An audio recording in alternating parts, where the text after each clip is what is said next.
P4 or P5 Hill, where they were just being heavily outslayed. But they started to find a lot more trades, and Full Sail actually started to make their way inside of a lot of those hard points, being able to take away the time and actually controlling the sponge, which is exactly what they weren't doing the first set. So the fact is you can kind of just turn that on and flick the switch and start to turn up like that and still win a game despite being heavily outslayed should go to show where how many of those kills are actually important kills, for the side of LU Esports, where it felt like maybe they were getting, 3 or 4 down, but how much were they really getting off of it when we got towards the second half of the game? It wasn't as much as it was in the beginning. So that is a crazy win to turn around. You have to think of what that does towards the vibes, right? Like the energy now in the comms are absolutely electric, and you're feeling great after an incredible comeback coming in towards that very first map.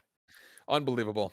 Well, we've got Humber and Carlton about ready to go. Vetoes and map picks have been selected. We didn't get rid of too many of the 5 checkmates that we were using as placeholders. We'll still have that for 1, 3, and 5. Miami will be the search, and then Apocalypse will be the second hard point overall. But taking a look at the bracket as far as how things have fared for these squads thus far, it's been a very comfortable run, mostly from the side of Humber. Haven't dropped the map as of yet. They had an impressive win versus the E4 Knights in 3. They were able to take down LA Tech Red with a very convincing 3-0 sweep. But then for Carlton, you look down what they've been able to put together, a very huge, impressive spree of wins to start off their tournament versus a very good Rutgers Scarlet team, and then the map 4 win versus Eagles Cod Gold, that Georgia Southern team that continues to find themselves in the pathway of Carlton, but could not find the better of them there. They will be playing now up against Humber for a battle, really, of Toronto at this point. Yeah, that's exactly what it is. I mean, this is just a lot of players that are used to playing against each other on land, throughout years and years and years throughout, the history within the Toronto. So this is just actually like a really fun matchup, I think, for a lot of people that either know a lot of these individuals, know how much time, is actually being invested into getting better and how serious both of these teams actually take the CCL. So I think this is going to absolutely make one heck of a crazy outcome for us. I mean, you have just Humber Gold looking to see if they can maybe put themselves in another position where they can bring home a chip here for the school. And then you have the Ravens who come off of, what was actually a pretty successful year for as far as bringing up a couple of players for the first time, now transitioning in towards a team that actually has a little bit more experience across the board, and things have looked a lot more solid going in towards it. So this is going to be a banger, Alan. I mean, the Battle of Toronto, the battle of whatever else you want to add in there, it is going to be an all-out war. And just kind of looking over some of these teams in specific, I don't know if you have a chance to kind of specifically focus on these stats here. Here's Humber, 15-2 overall. Their regular season saw them essentially just losing one matchup. They lost to Ryerson at the beginning of the year, then they were forced to go into a forfeit. I believe that was actually versus Carlton, if I'm not mistaken. So tough scenes there overall, as far as how things kind of fared for them. But their actual matchup that they played out beyond that matchup versus Ryerson, very complete, very controlled, no problem whatsoever, only dropping 9 maps in total in the process. I would say by and far, their best mode, without question, has been just, how will I say, the respawn has been where they've been the most convincing overall. I mean, they barely on average give away a single round worth of control, and then they usually on average win by over almost 150 points, 140 almost exactly. That's an unreal tally. It really is a very unreal tally, especially with some of the teams that they have in their group too. So I'm able to come away with something along those lines puts you in a pretty confident spot. But we take a look at Carlton for as far as what they do have here for themselves, and also a very strong team, specifically in the respawns. The Search and Destroy needing some work overall, but they do come away with a 13-4 season record, and that is overall going to result to 40-20 for as far as their map count here. But the hard points, that's where they strive for. Alan, you can clearly see a lot of games going towards 4 and 5 with 20 wins coming through there alone. They give away a lot more Search and Destroys than they really should be, though. That's the big key, because a lot of their Search and Destroy losses didn't just come versus teams that are better than them. They lost Search and Destroys to the likes of Humber Blue, to SUNY Buffalo. They lost the round 11 to. Rutgers Black, they did take a search but lost the control to. I mean, there are teams out there that you cannot be losing searches. Utica Esports, another squad that, you should not be losing Search and Destroys to. They're losing these maps. So that, for me, is where Carlton needs to be better, or specifically, You got to win all 3 respawns. That's really the win conditions as far as how do you beat a team like Humber.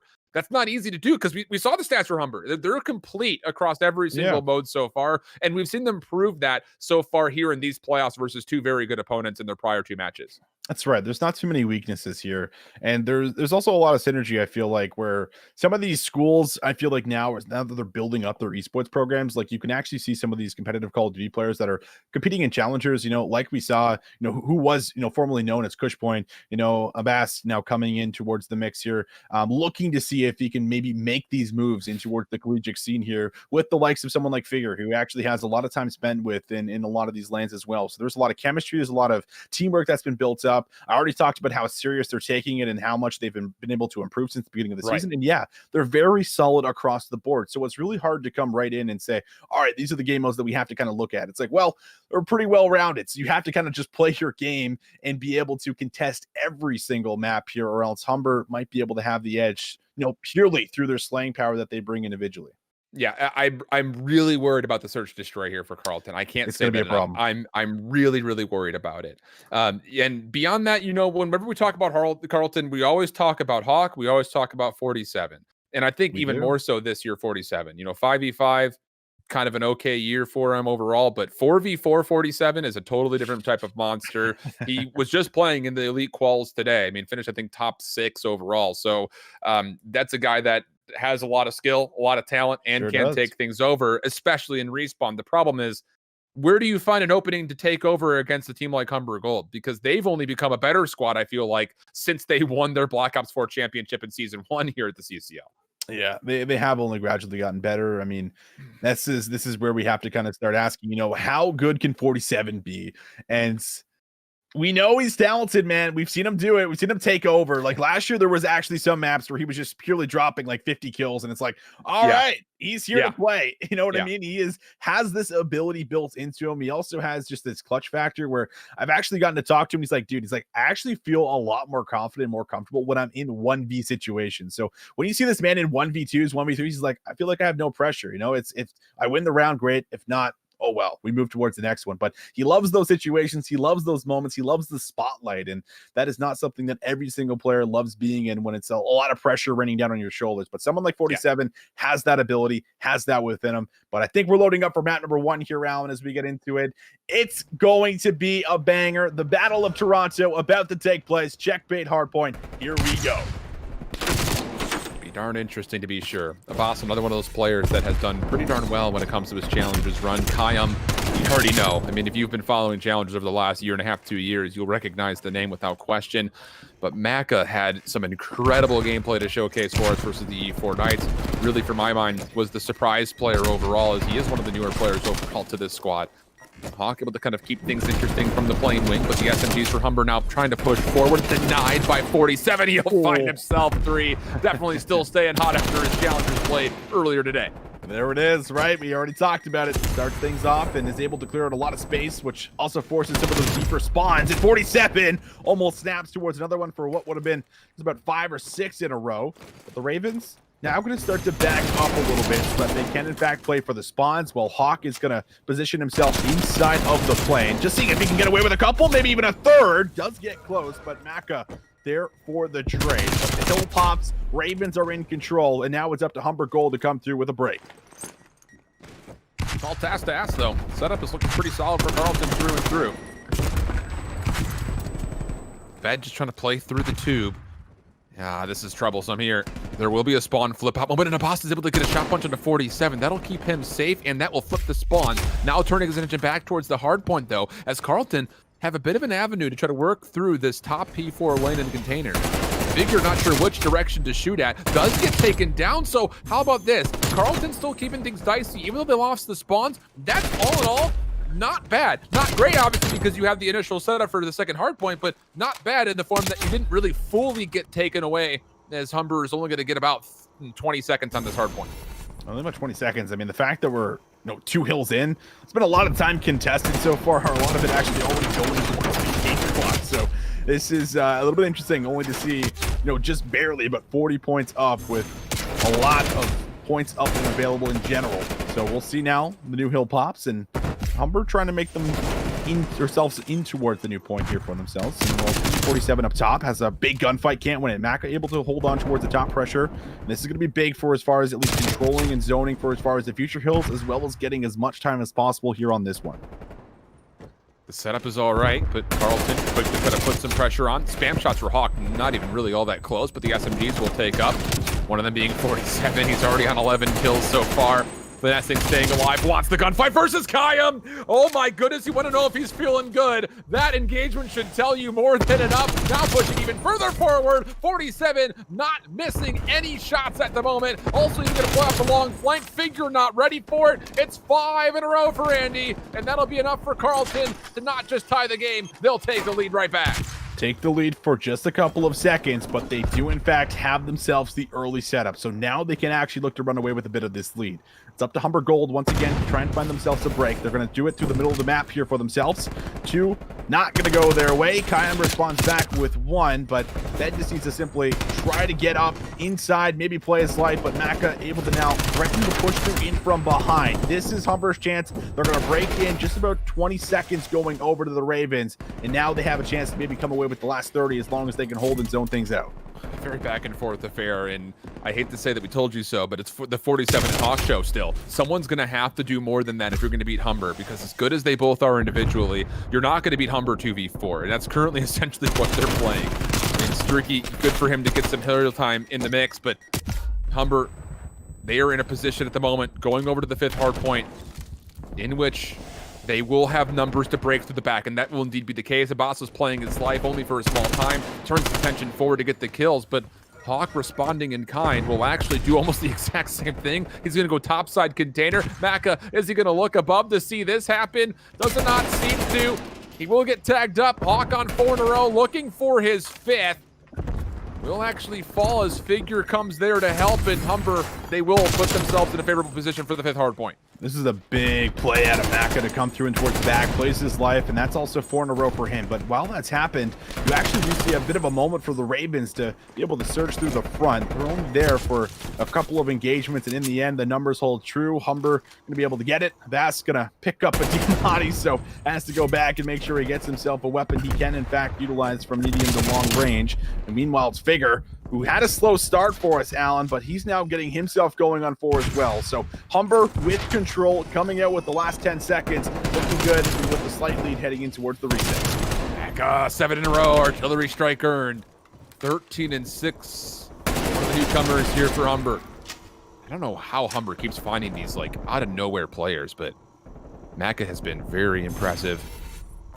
Going to be required to find an 8th kill. Opening shots decent into 47, but he's really not interested in the initial gunfight. The second one comes to him, though. Full streaks earned, and Humber starting to really gain a pretty insurmountable lead, at least for now, with the potential for streaks. 40 seconds to still play for here, and Carlton really don't want to see this go over for free. They're going to try to contest this. The numbers have to be considered of what's going to come up next onto the rotation. Spam shots for Hawk will be good. 47 trying to follow up after he had to go to the reload, but will not be able to find too much.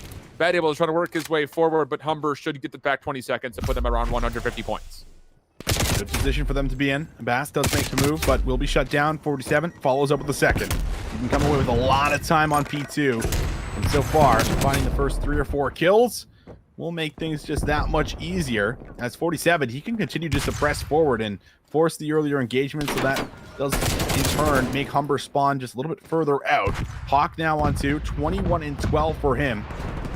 Inside of the tube, stopping to push through the left side here. Going to be able to find a couple of kills. The artillery looks like it was invested, but doesn't find too much value in Humber, with the first 20 seconds being given over. Have to try to get on through here for the second attempt.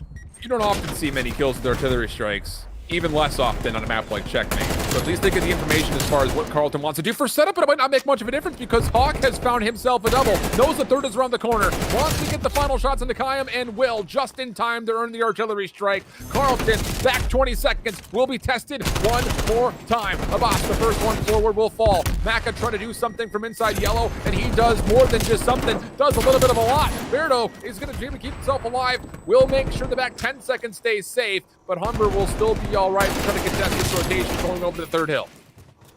Very scrappy. 25 seconds separating the two, and Ravens on the rotation. Bad big play here. Might be able to find the second. Nice little slide shell. Able to take down Kion. That's 2 that fall for Humber. Will they still have a couple of members in and around the point? Be able to make sure that it does not go over for free to the Ravens. Struki just needs to play his life to see if he can maybe find a couple of kills and loosen up a bit of the defense that's about to come through here for Humber. Figure, next one up. He will lose that battle against Hawk, and Hawk finds 2. He opens up that left lane, and this is the chance for 47 to start making moves. I mean, 31 and 15, 25 and 19.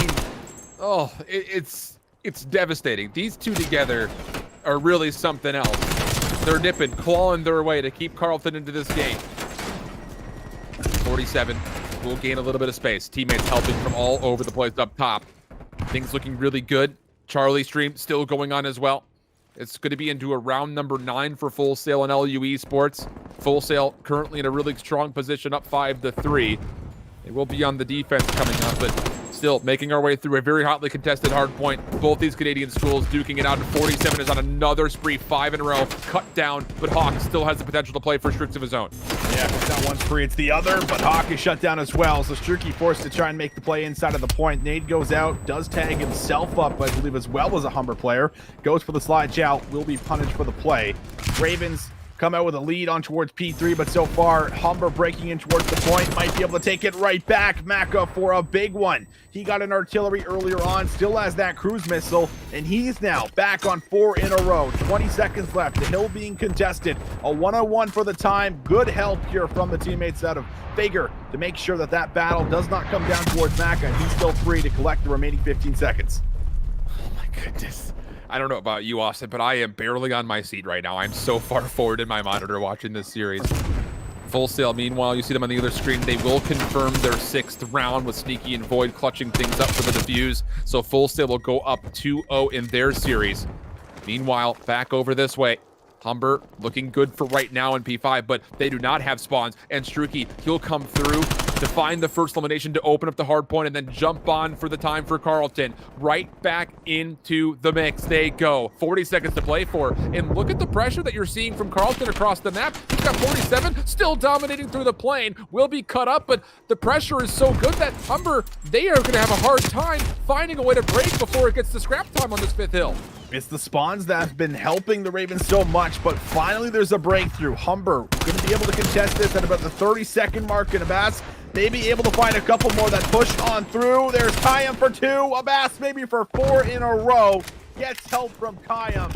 Now the streak starts to swing the way of Humber Gold Esports as they break over 200 points. They'll get themselves the scrap time, and they are here set up for new. Kills though for Carlton. Abbas has to do something special. He'll be denied the chance. 47 finds the quick kill. 200, 205 the tally. Humber currently in position to be on the correct side of the map if we get to a second hard point. Now the break attempt. Better up. Oh my goodness, wait, he's got an opportunity, I was gonna say, maybe to push through before Humber even recognized that there was potential for him to sneak around the back, but not the case. Back to contest we go. 35 seconds at the hard point. 47, you almost feel like something's gonna happen from his POV in the near future, but it's gonna be Hawk to really make sure that he's not required to. Near 40 kills to come through. 47 able to control that time. 22 seconds to play for, but Carlton still need to find a way to get through the Humber setup for the second hard point. Have to break on through here for yourself. I mean, this is actually really valuable scrap time for the Ravens. Yeah. You don't have the setup, but coming away with another 8 seconds here is going to put you ever so close. You can contest the scrap time if Humber are able to hold it for the majority of the time, but Hawk for 2. I mean, this rotation is no longer secure for Humber Gold. This could be broken very easily, and the Ravens, they're here. Maka forced to call the streak, but 47 has already broke open the hill. It's going to be 1 kill, though. That's going to open up some space from the front. Kyle finds another. Hardpoint goes neutral for a time, but Ben, he comes through clutch in the last second. Can anyone from Humber even get there in time? The answer is going to be no. And the Carlton Ravens surprise Humber in map number 1. It was all 47 and Hawk, but you had to give credit to Struki and Ben, who found a couple of clutch kills to open up the 5th hard point, and then for Ben's POV to win the game on the second hard point right there. Oh, Allen, the back and forth, the rotation coming through for Humber, but they did not have the same strong setups that we were seeing out of the Ravens when Carlton, they were set some of those money hills, you could see them chaining hills together, holding the spawns a lot longer. When Humber were in that position, everything crumbled in those final moments, and it came off the back end of Hawk, of all people, able to use that AR, finds that double, spawns Humber out, and they flood through as 4 to get in behind the spawns and overall overtake the hill for the win. You have to remind me here. I have to. I'm defaulting to say that last year for the side of Carleton, Hawk and 47 were both running subs, and they were just trying to run through people. It felt like through the majority of Modern Warfare. I don't know if that's 100% accurate, but this time the duality between those two was Hawk sits there and says, "Don't worry, bud. I'm watching over the top of you. AR is frying right now. Get the SMG into a position to make some havoc happen, and 47 will feast." And that's exactly what comes through. I, at no point would I've ever expected that to happen. With how we saw Humber playing as a complete 4-man squad and the early rotation, the first rotation to hills for Carleton, it was essentially a 2v4. I mean, it was like 3 kills for one of the two and like 6 kills for the other, while Hawk and 47 were almost at 20. There's nothing that duo can't do, Alan. I mean, it just feels like when they click, when they come together and they perform like this, they have that ability to pull off what we consider to be that 2v4. Now, mind you, the players that maybe aren't picking up the most amount of kills, like Ben and Struki, are getting a lot of the hill time. So they're really, I think, in a way, enabling 47 and Hawk to be able to play this aggressive role and play in these power positions. But it is them slaying out on the map, finding the majority of the kills, and that's what's creating the space for them to actually collect the time. So big stuff, man. That's what we needed to see. We wanted to see them come away with the hard point. This is one of their best game modes, but now we look at a Miami Search and Destroy where they have been very weak. And now we have to look at what they might have prepped going in towards this matchup, because we know Humber certainly can bring it in the Search and Destroys. Look, Carleton's weakest mode is going to be Search and Destroy because they don't have the ability to single-handedly take over maps. That's just the way it's going to be. But they're 3-0 on Miami Search and Destroy. So if there were to be a chance to go up 2-0 early, it would be right here. And for Humber on the other front, they've only played this map 2 separate times. They were looking at that checkmate hardpoint as being their map win. They're 4-0 in it. It's probably one of their more rehearsed hardpoints that they've played through the regular season, and they've done very, very well overall in it. Checkmate overall has actually been Humber's kind of bread and butter. So that's why we're seeing it for 1, 3, and 5. They love this map. But the fact of the matter is, that was supposed to be a map win for you if you're Humber based off the picks alone. So job done for Carleton, and now they've got a potential to go to their Search and Destroy pick. There's a realistic possibility they could be up 2-0 early here. Very realistic possibility. And I think to fathom that idea coming in towards the series, I probably wouldn't have thought, just for the simple fact that, this isn't exactly a team that is strong through each game mode. So if they can, this puts them in such a good position to move on through and, knock out Humber here for themselves and be able to kind of keep on going. So this is not what I expected whatsoever. But I mean, with the way 47 and Hawk are playing, I think Hawk had over 40 kills in that very first map here, or close to it. So not at it. Yeah, I mean, that alone against a squad that is talented as this, when you have, someone like Maka, who's, actually made the transition over towards Humber to compete with this squad and be able to put on some kind of these performances. I mean, in a way, this Humber roster was actually kind of built to be successful. Yes. So when you have the Ravens who are coming in and just really working with what they have and still putting up a fight, I think that alone kind of tells the story of what this team brings and what they can do. My goodness, so many things to go through. Keep in mind that we do still have other streams that you can be tuning into coming up here, just kind of running you through what's happening where. We're going to have the Georgia Southern Eagles COD Gold team playing up against the E4 Knights out of the University of Central Florida. That's going to be happening on the Bravo stream here if it hasn't already started. I'm not 100% sure on that. Obviously, we're looking into what's going on with LU Esports and Full Sail, with Full Sail currently up 2-0 so far. That's happening by default on the Charlie channel. We'll be doing our best to give you guys look-ins there. And then the Illini Orange team, they are playing either the winner of FSU, Florida State Garnett, or Arizona State. And as I look down, it's actually going to be Florida State Garnett that's going to be playing up against Illinois Orange. That's actually going to be a really good matchup. It should be, at least. Florida State has been working their way through this lower bracket. They've been here since lower round 1. This is the second matchup that Illinois has to play from the loser bracket after they were able to take down Tulsa in pretty convincing 3-0 fashion. So those are the other matches that are going on. We're also looking to get set up for Texas State versus Ryerson. That's happening in lower round 5. And then CSU LB Black would take the winner of LU Esports and Full Sail Armada. That would be our final lower round 5 matchup that's kind of coming through. So Big stuff overall. A lot of surprising things. I mean, LA Tech Red eliminated at top 24. That's, I Yeah, think, probably taken the cake so far when it comes down to a major opponent that has not gotten past that point. especially in 3-0, right? Like 3-0 fashion. I mean, Yeah, for like real. I really was anticipating them to come away with one of their best map mode combinations when they're 10-0 raid and they can, you know, just not really pull through on it. So, I mean, that's what we talk about when it gets towards, this crunch time, the teams get better, the opponents, stronger. It's not as easy to come away with your best map mode combinations anymore. So it's really a test, I think, for a lot of these squads for as far as maybe even being a little bit flexible about what they're willing to kind of put in towards these vetoes and what they're willing to play, because everyone starts to get a lot more well-rounded throughout every single map. So you no longer have the ability to kind of pick apart, all the maps that you're really good at because, well, they're likely good at them too. So that's kind of what we get down to when we come with all of these top teams here for ourselves. But getting ready for Miami Search and Destroy, we have to see exactly what's going to happen here for the side of, I think, the Ravens. That's what we're looking at here, Alan, because we've been talking a lot about Miami so far on the day. We saw it a lot in challengers. Haven't seen it so much in towards our CCL matches here. So Right. this will kind of be a nice look to see maybe what some of the collegiate guys might have in store for us and prepped coming in towards this map too. Well, looking over, Full Sail starting off their control versus LU Esports. As mentioned, they're up 2-0 in the series, but both the maps really darn close, if I'm being completely candid. And I think we saw most of it. I mean, it was a 6-3 on the Search and Destroy that we saw in the picture. So things a little bit more comfortable there for Full Sail. But the first respawn that we had, it was required about 90-point comeback for Full Sail with their backs up against the wall at one point in time, and they were able to provide just that. So for FSA, they find themselves on offense here on Garrison Control. Void will take care of one contestant through tires, tries to turn his attention back to the A zone, but Obito keeps it safe, nearly and will find the second frequency, trying to go over the top of the railing, denied, and Full Sail a bit hurting here for numbers as they're trying to approach onto the B site. Yeah, we haven't seen too much Garrison Control either, so this will be interesting to see exactly how they're going to be able to transition, if they can even get on towards this zone and start capturing some progress. Sneaky going to go for a bit of a pre-fire, anticipating the push to come in from behind. Well, he's anticipating correctly, but it's going to be Breezy's job to try and bring this home. Not the best Semtex, and well, it's going to be K2 who actually manages to get there, back up K1. Void looks to clear out the vent. K1's holding on to it, and K1 will lock it down. 20 seconds remaining. Maybe got one good push left for Full Sail.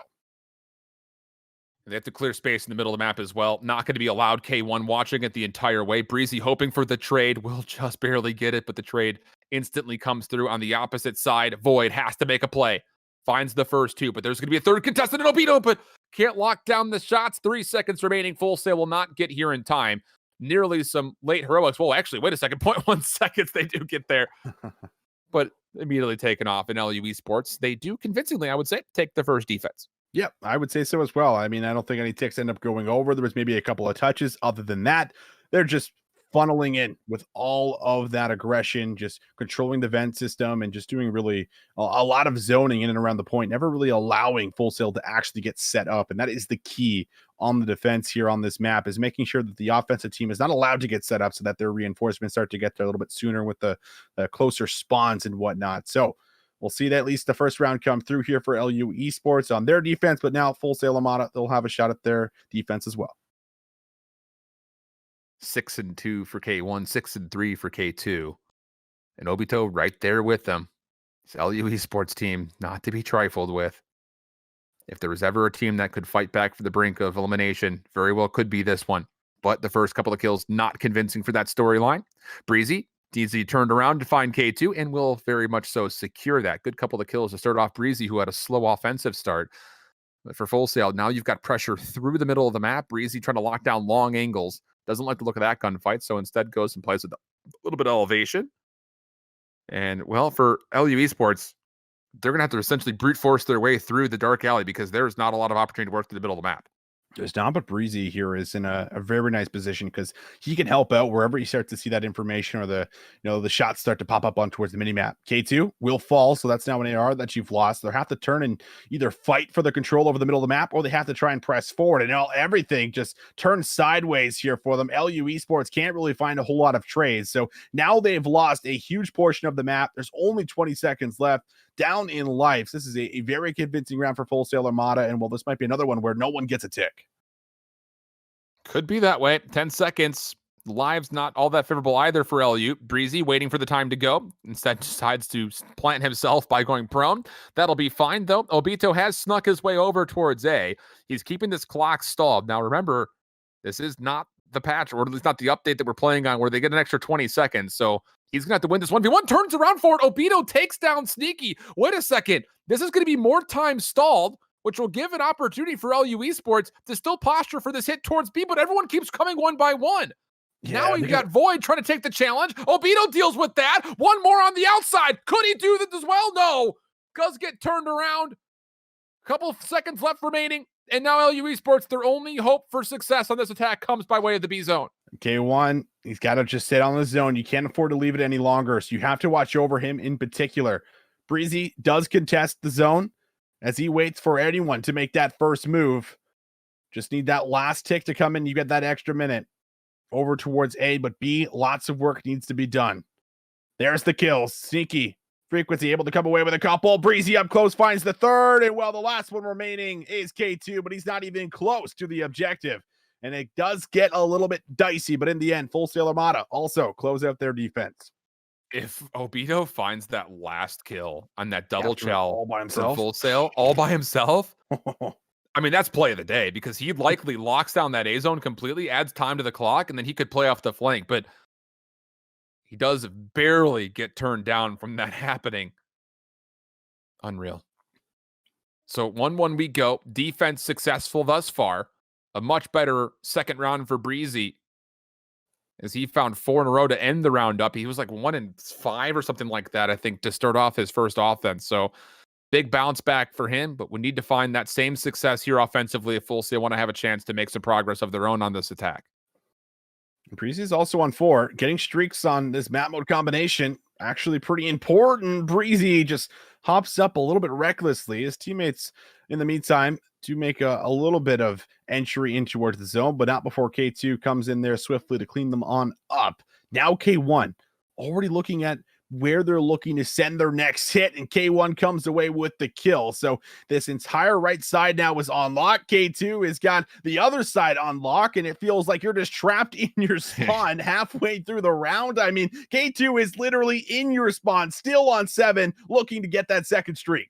Yeah, this is not good news here for Full Sail. They do take down K2, so the threat of those streaks have been eliminated, but you're down 8 lives. You've got 30 seconds, and you haven't even gotten through tools yet. I mean, there's no room for them to work with.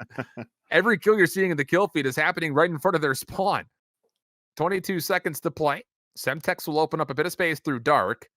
Void up top, though, is going to have to alleviate this position on platform to make a play. And he did see Obito up top, but not going to be able to find a way to take that challenge. Breezy holding his life will be dealt with by Doomy, who comes around the backside. Sneaky trying to respond will. That'll lead to Full Sail stalling the clock. It is just a 5-life lead, so if you can find success to add time to the clock here, this is still doable, but a lot is going to be asked for Full Sail to do just that. It'd have to be a good play from Sneaky, but a better play from Void. He's on 4 in a row, still playing his life through square, finds a 5th, but Doomy, who went prone, was able to alleviate the pressure. And LU Esports, now they can start to fight back to get this B zone back in their hands. You do have options, though. Frequency with top green is watching over the map here. You just have to be able to push them off from the front. If you can win those gunfights, it's still possible to get the zone, but a couple players will go down. Frequency now the last one up. Has to make a play happen, and he does have a free zone at A. So he immediately will transition in towards this. He'll stop the clock at 3.4 seconds, and this gives time to Full Sail to see if they can capture the last tick on B. K2, though, the last player left alive, over to the middle of the map. Oh, Frequency wins another big gunfight. That'll be the first tick of progress at A. B still finding some success, but Full Sail have to come off the respawn. It's 5 in a row for Frequency. Can he do nearly the same thing that Obito did the round before? Breezy checking the contest spots, not going to find the first part of him, but does track down K1. So now Frequency not really required to do too much of anything over here at A, but he's still going to find the 6th kill, goes outside the lines. He's got help. Full Sail extend the clock by 60 seconds. They're stacked up for the third tick of progress at A. They are going to win this offense at the very last second if they can just find this final tick of progress. K2 using the streaks. Void in the corner, finds the elimination, wants another, not going to be required as Full Sail step onto the zone and secure their offense. I don't even know where to start in this round because we go to the start of this round and it was K1 and K2 literally living in the spawn. Look at this play right here. They are in the spawn, just absolutely chipping away at the life lead. And on top of that, not giving them any room to breathe. But we see that one play come through where they're finally able to break that spawn trap. They push it on towards the map, and then Frequency, he's the one that saves that entire round for Full Sail Armada because he stops the clock at 3 seconds. He gets on that zone. He gets 2 ticks of progress all by himself, waits for his teammates. They get there for the round win. Now, Alan, they're back on defense with a chance to close this series out on the defense. Oh my goodness.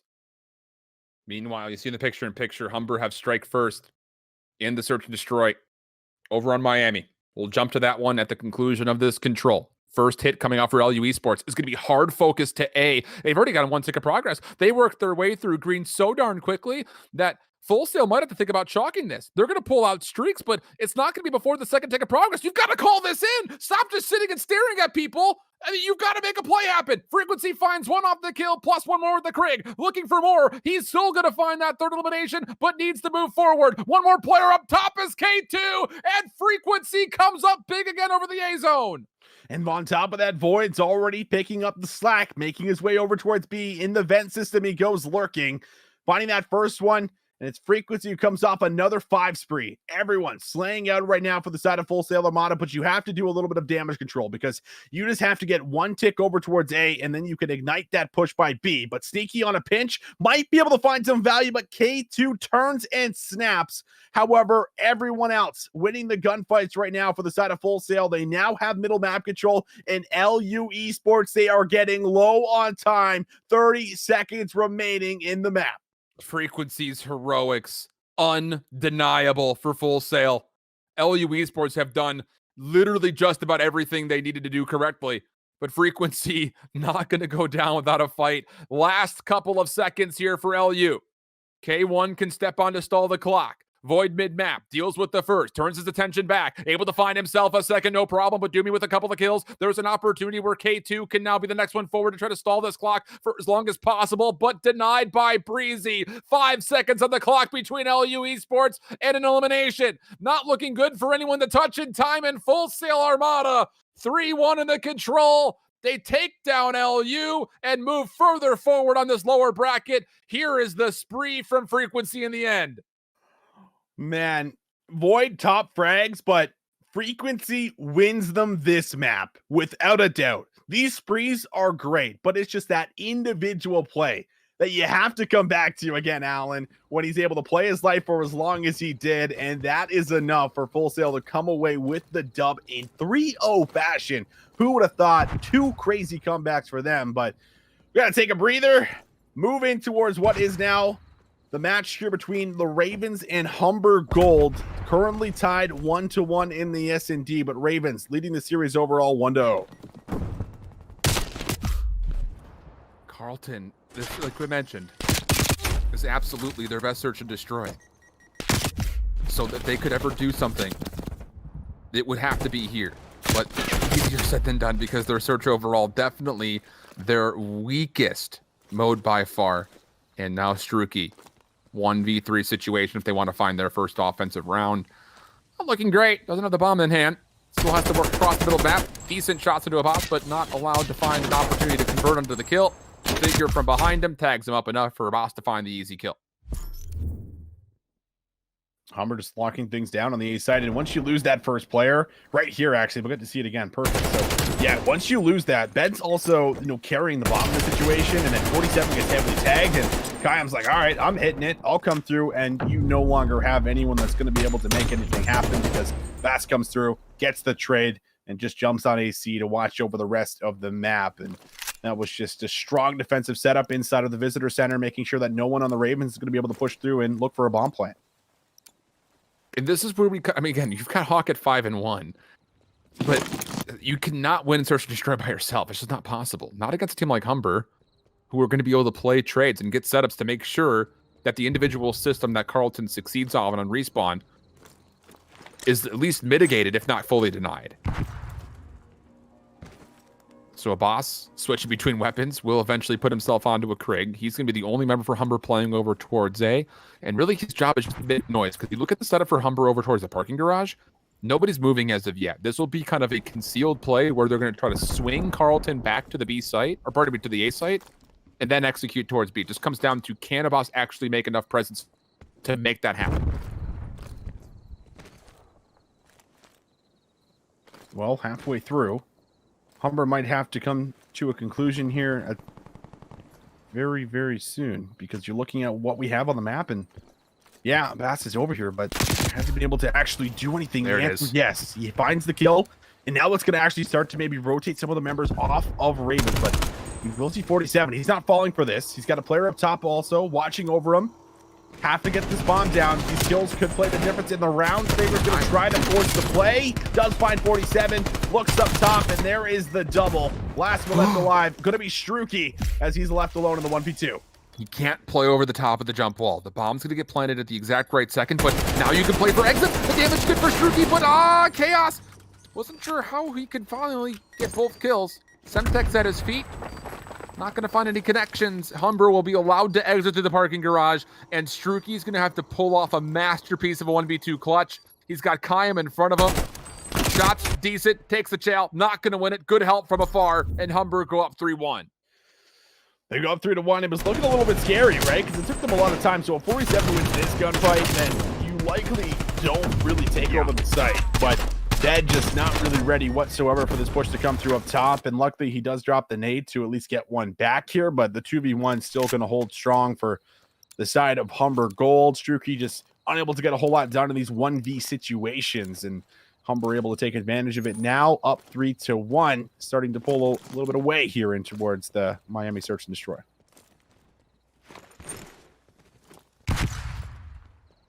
Carlton moving aggressively for the parking garage. Humber double stacked around the B-bomb site.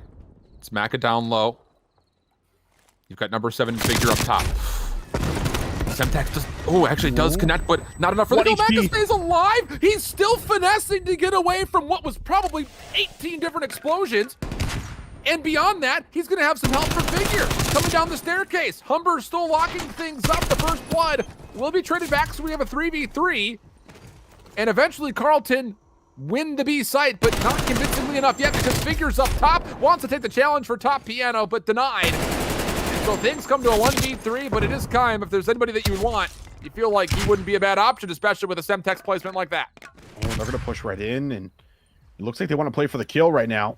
It is two of the best players here for Ravens to clutch this one out. Hawk at 47. You wouldn't want anyone else in this situation here. What could be a 1v3 on the table for Kayam. He's going to reposition through the middle of the map. 47 spots him, doesn't take the challenge, resets. Will back up. That information now over towards the Ravens. Kayam going to have to rethink his strategy now on the retake.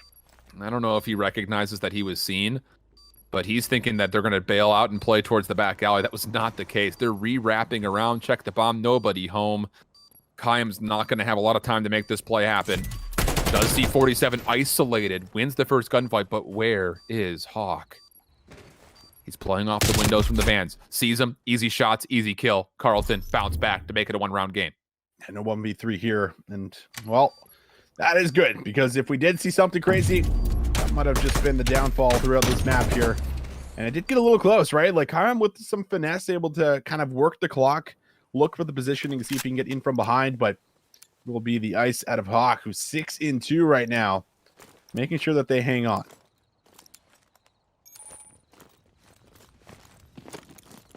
What's the play call here, Humber? I'm really curious after their little fake strategy trying to play over towards A. Honestly speaking, even though the kill was there for Boss to start things off, it didn't really influence Carlton too much.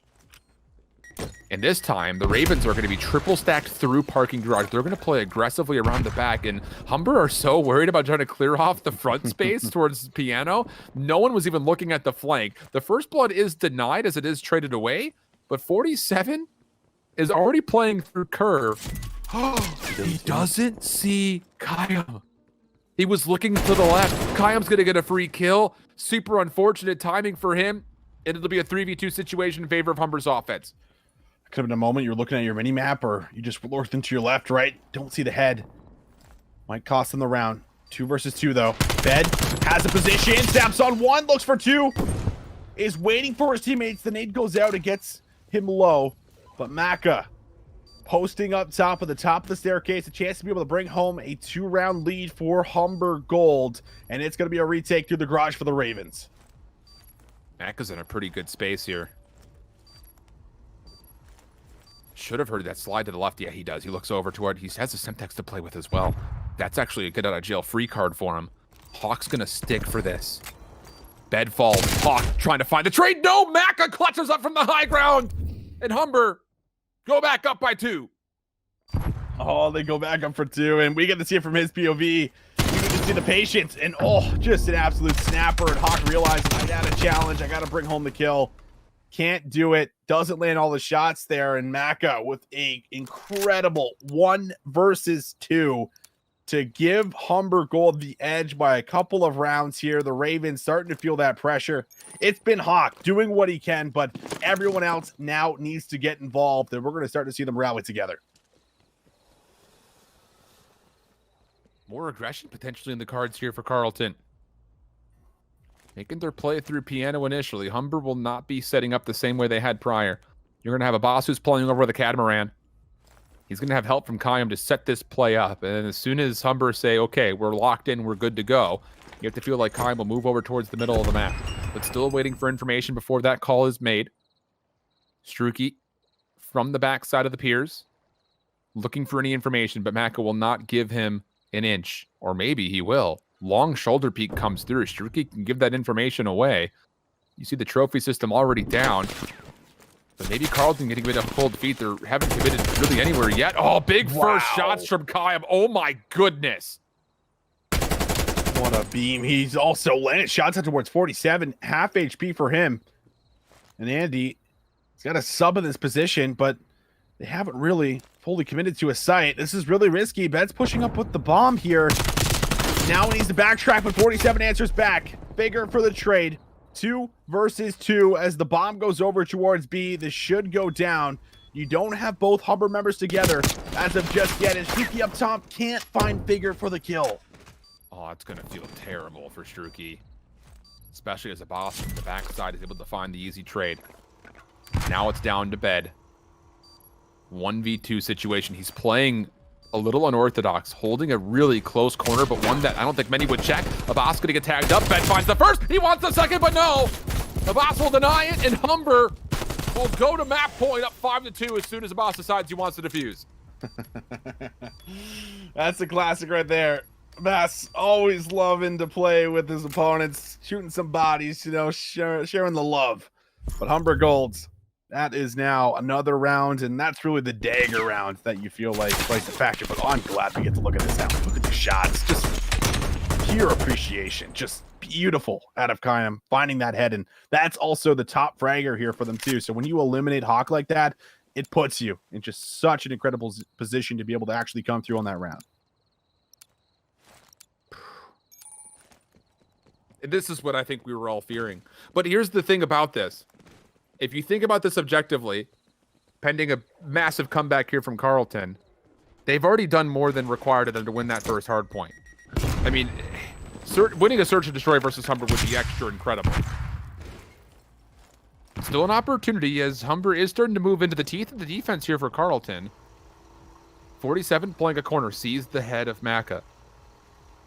There will not be a second challenge. You could technically try to spray through the window at him, but instead tries to take the slow peek. Maka will punish 2 HP to survive with, and a 4v3 set up with 50 seconds to play for Humber. It's not ideal. You can look to flood in towards the site, and Ravens might be able to, but maybe Hawk was looking for that timing to get in from behind. Not going to happen. 2 versus 4. Struki and Bed have to do it. Maybe a ninja defuse was playing a factor, but that's going to be sniffed out from Maka. He's going to snap on him. 1 versus 4 for Struki to keep this game going. Oh, boy. Not going to happen here. Humber, convincing, I think, as expectations would lead us to believe in the search and destroy compared to what Carleton brings to the table. So we go to a 1-1 map count. And I'll say, man, Maka has... We know all the other 3 players. That's the thing. We've seen them in the CCL, of course, over the last couple of years, or challengers in some form. But Mac is a guy that I had never heard of before, not until this year. Yeah. And he's been lights out for Humber. He carries a 1.2 overall in Search and Destroy, but more importantly, he holds a 1.5 KD in hardpoint and carries 116 average seconds in the hill per map. So he's doing it all for the squad, and heck of an addition overall. It really showcasing it throughout not just the first map, but especially there in the Search and Destroy in the end.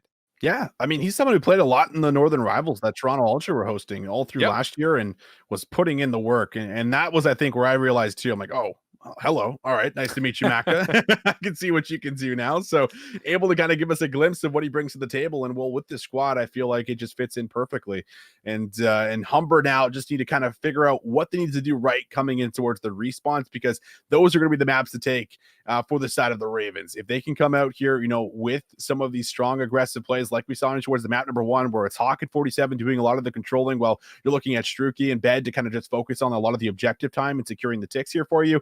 That's your best avenue at coming away here, with the series overall, because you really, in my mind, have to come away with the respawns. You can't really afford to let it go towards a map 5 here round. Yeah. So this map 3, pretty pivotal for them.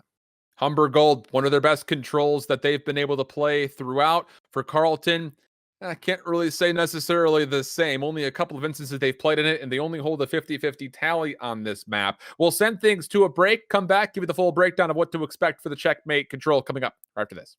Since 2018, College COD has been the go-to source for collegiate Call of Duty action across North America. 4 years ago, a small, passionate group of college students had an idea to bring a competitive Call of Duty environment to other full-time students. And in its first season, the CCL showcased a mere total of only 8 teams. But with that, the CCL was officially born.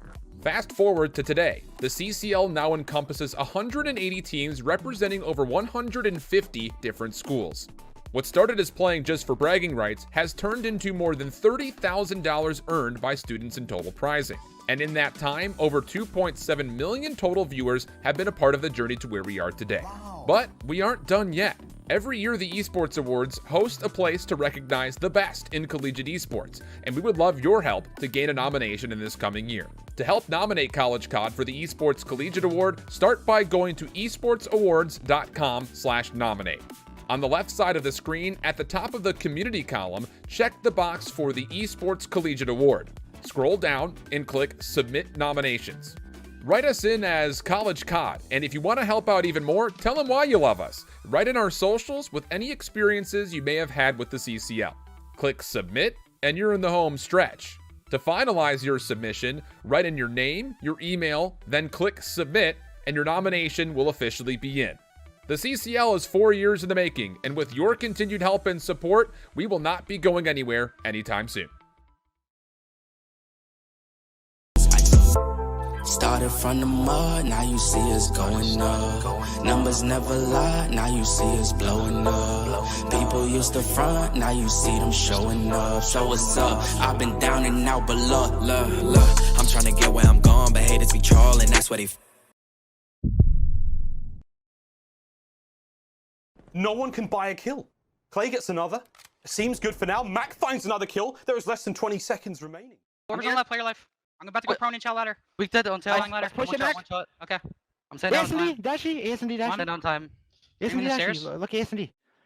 Push you, Clay. One Close shot. behind me. I'm trying to run. Okay. Oh, no. One No more contest, stairs. still 2 seconds on the clock. You gotta come go, down, baby. come You gotta go. NYSL. Pass. Run,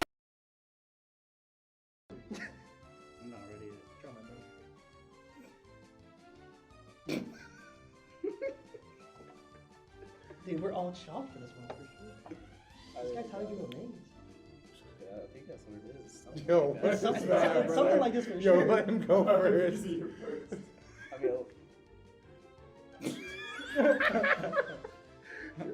Alright, here we go. It's something like that, bro. And then, that's a basketball! dude, it's something with the line. He drew a basketball.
I feel like a little kid on Christmas, man. Come on.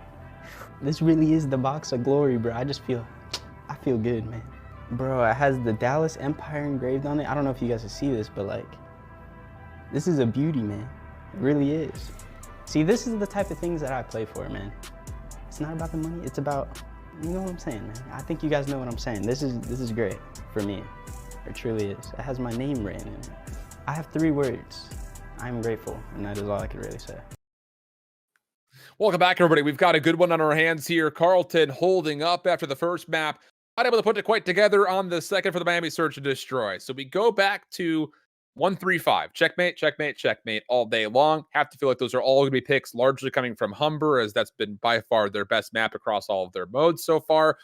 So that said, Carlton needs to find a way to win this. You do not want to go down 1-2 to the squad and then force yourself to win an Apocalypse hardpoint and then go back to a checkmate search and destroy, which is your weakest mode, against Humber's best map in that mode. Yeah, that is not very ideal for a win condition, is it, Alan? So coming away with this map number 3 is going to be crucial for them. And I mean, we've already saw a lot of what they bring, but checkmate control plays a lot different than hardpoint. That is for sure. And I mean, you do really need every single member in towards the mix, whether that is someone just hopping on the objective for you, willing to stop the time, getting kills well on the objective. I mean, it's just something that is just so important and necessary when it comes towards this map mode combination here. So we do need to see a little bit more out of Bed and Suki, I feel like, if we're going to see this Carlton squad come to life. But at the same time, we have already seen 47 and Hawk step up towards the plate, and well, this is maybe a chance for them to do that here again. Gonna have to. I think that's kind of the big key. I mean, we saw them take over for hardpoint, 40 plus kills we thought for Hawk, around the same total for 47. That's going to have to be in the playbook here once more. I mean, there really isn't a playbook for it. I think if you were to have a playbook, it would probably read pretty easily, because you're just looking at 2 names. You're looking at Hawk, you're looking at 47. You say go Fry. We can make that playbook. We can make that playbook literally right now. We can literally do that.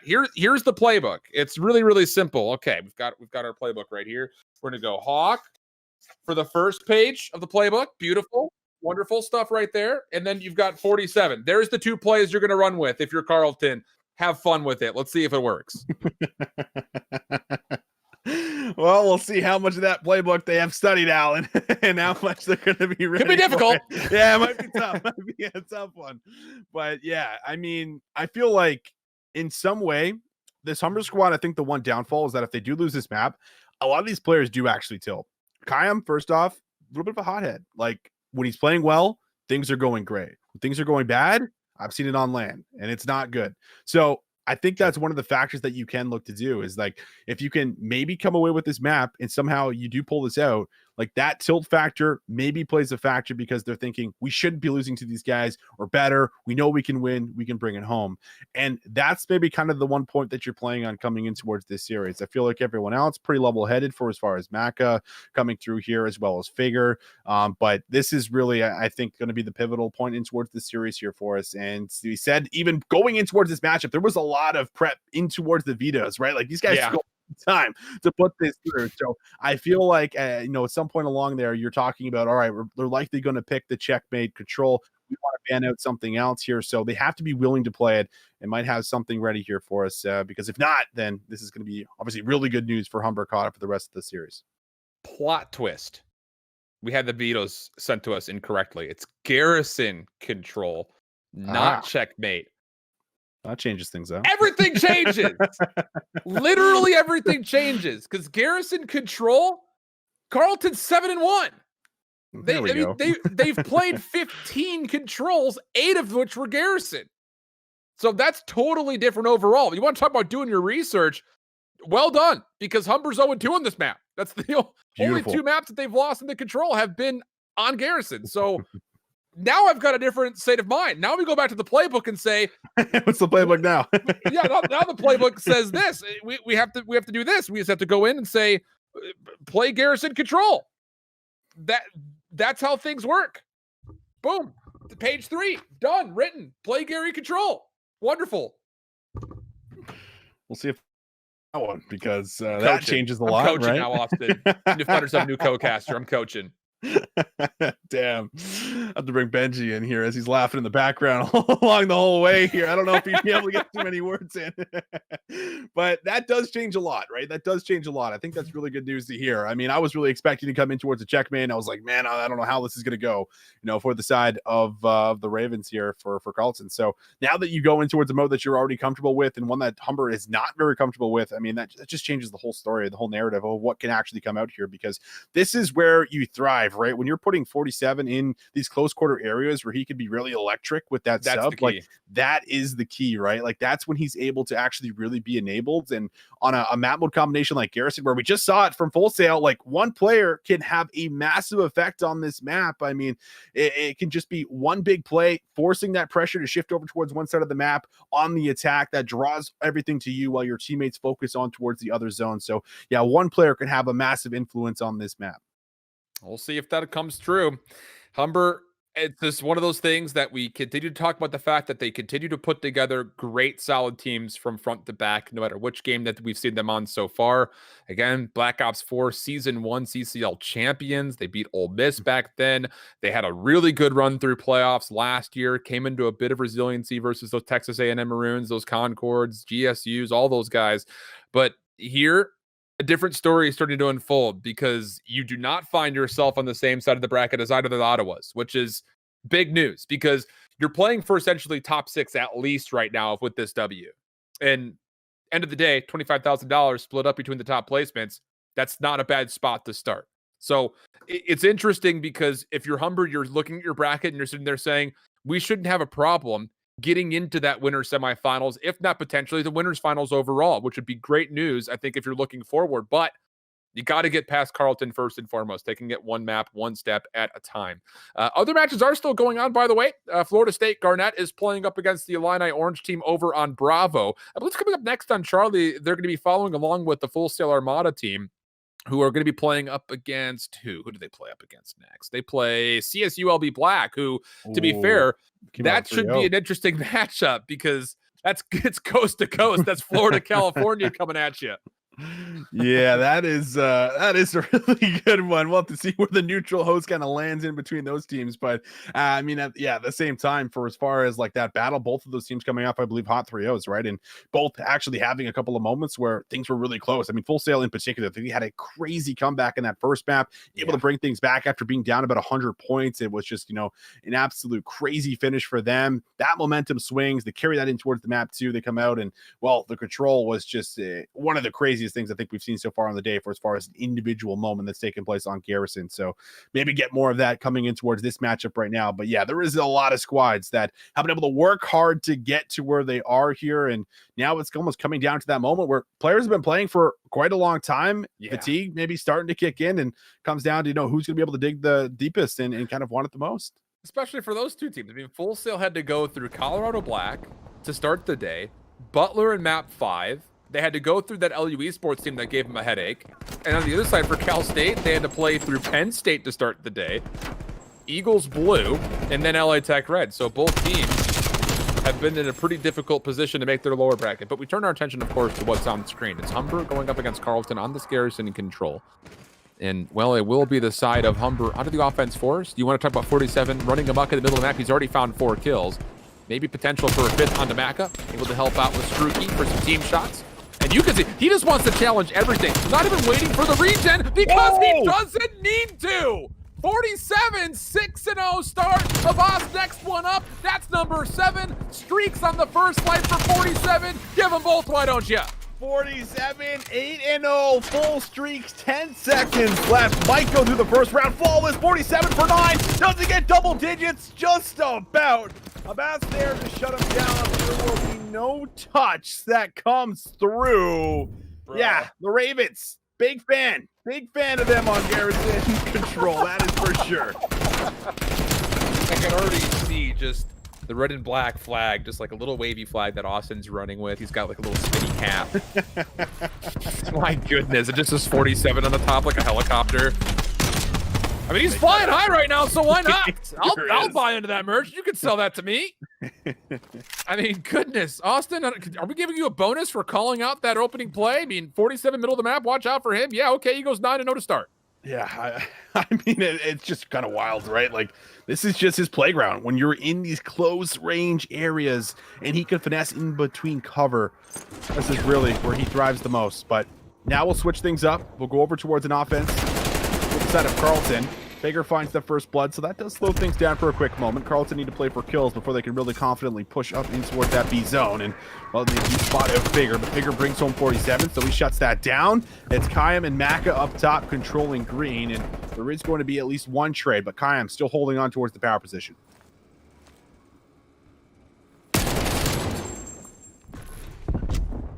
Okay, well, all right. Things have slowed down a touch. Humber's got the middle of the map locked down, and they're throwing everybody there. They say 47, you're not going to go through 4 of us. Literally quadruple teaming him, essentially, is what's happening. They do find the elimination. Now Maka can feel maybe a little bit more favorable to move forward. Struki falls. Long range. Hawk will find one elimination. Bed a second to the middle of the map, so the play is actually still alive. Abbas is going to get stuck. Hawk keeping his life. Kayam also falling. Numbers good for Carlton, and they're right back on to the B site. Back on, stopping the clock, and lives also 23 to 23, so just about dead even for ourselves. And capturing the zone here would give you about a minute 40 to work with. The Hawk needs to win some battles. A nice bait and switch there out of Fager and Abbas to be able to come through with a kill, but 47 doing some damage over by A. Does clean up too. Fager on the chase, looking to see if he can lock him down. The G-slide is in, 147! Turns and burns, shuts him down, creates some pressure, and this allows the Ravens to move through to B.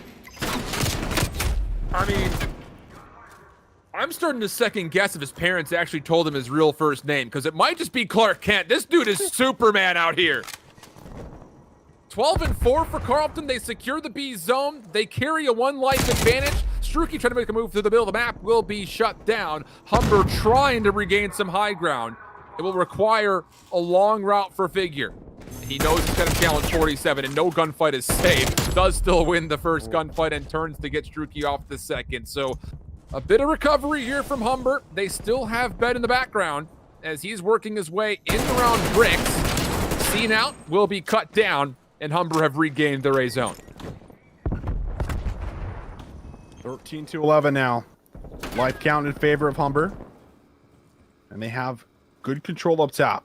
Mac is becoming here time and time again. To force those early engagements, or at least get the information on where they're looking to hit on through. Looking at maybe 2 good hits left here for the Ravens. And they're not exactly able to move up here with all of their numbers. Maka, big win, shuts down Bed up top. 47 realizes his push needs to come to a halt as he waits for his teammates to come off the respawn. And they're going to try to set something up here one more time. Good first kills. I think they know that Abbas is playing somewhere underneath. Oh, and he pings the lightning. They're going to know that Abbas is going to be playing inside of vents, but you got to keep your attention towards the front because there's only 23 seconds to play. 47 trying to stall the clock. Knows that Abbas is coming around the back. Takes the challenge, but not going to get the better of him. Bed for the trade, but it's not going to be convincing enough to keep the play from the high ground alive. You've got to work your way around this flank, but it's a 3v7 situation with not a lot of time. It would be a miracle. Figure pushed back, but stays alive. 5 seconds on the clock. Hawk for 1, but the rest will fall behind him. Humber able to retain and keep things tied at 1. Oh, I bet you there's some deep breaths taken here from the Humber boys after that one, just to say, all right, we've now been able to stop the bleeding. We've stopped the 47 wrecking train that just comes through and bulldozes everyone off the map. So this is going to be something they can work with, but this offense has to be a little bit cleaner, and you have to make sure 47 does not do the exact same thing he did the last time around, which just had that crazy spree that went off here for him. You have to have some influence in the middle to make sure that you're also contesting that area, or else it'll be very, very one-sided as much as it was in that first round here. But this will be a test. We see it. 47, 14-7.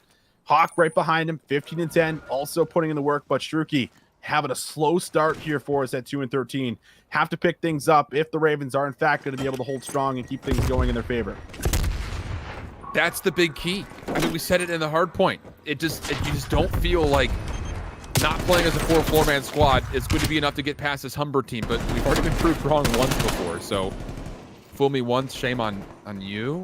Fool me twice, I look stupid. I don't know. It's one of the two. Maka does fall. Abbas trying to move his way forward. Does get onto the zone. He's on 4 in a row. Playing a little bit more aggressively for more, but He will have to be back down as Hawk was only playing a little bit of a shoulder, stalling the clock out and then pushing forward in the lights. Hawk wins that with a pistol. My goodness.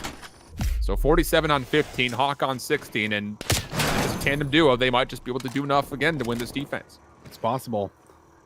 But stopping the clock here from Maka is going to be really what you're kind of focused on. But there's a couple of kills. Make that 3 kills.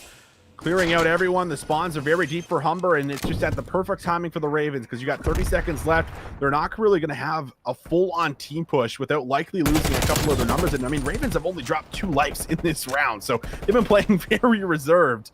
And you're feeling that now on the other side of things as Humber Gold are trying to come off their respawns. They're still deep in towards their spawn. You could maybe get a touch if you sprinted all the way there, but still the position's holding strong right now for Carlton. Yeah, looking much more controlled, and Bed's on 5 in a row, so this is nice. And honestly speaking, he's just been playing really smart. He hasn't been needing to get all that aggressive. Just holding down good angles. And, you know, that's something that I remember us talking about in the playoffs last year, where at a certain point, you have to feel like Hawk and 47 with, you know, Thief and Penguin and those guys from last year. They just went on every single map and said on respawn, all right, you sit here, watch this. Yes. You sit there, watch this. We'll go do everything else. So that very well could be the strategy again this year, where Ben's just kind of locking down one lane, and then any random time someone crosses his line of sight, he's trying to find that kill. Well, the good news is that if that is the strategy they're kind of rolling with and running with, well, there's one less player on the map that you have to worry about. So that's 2 versus 4 is a lot more doable. Better this time management. around. Exactly. So this maybe is doable for them. I mean, they're proving it. The last 2 respawns, they have been the ones taking over here for us.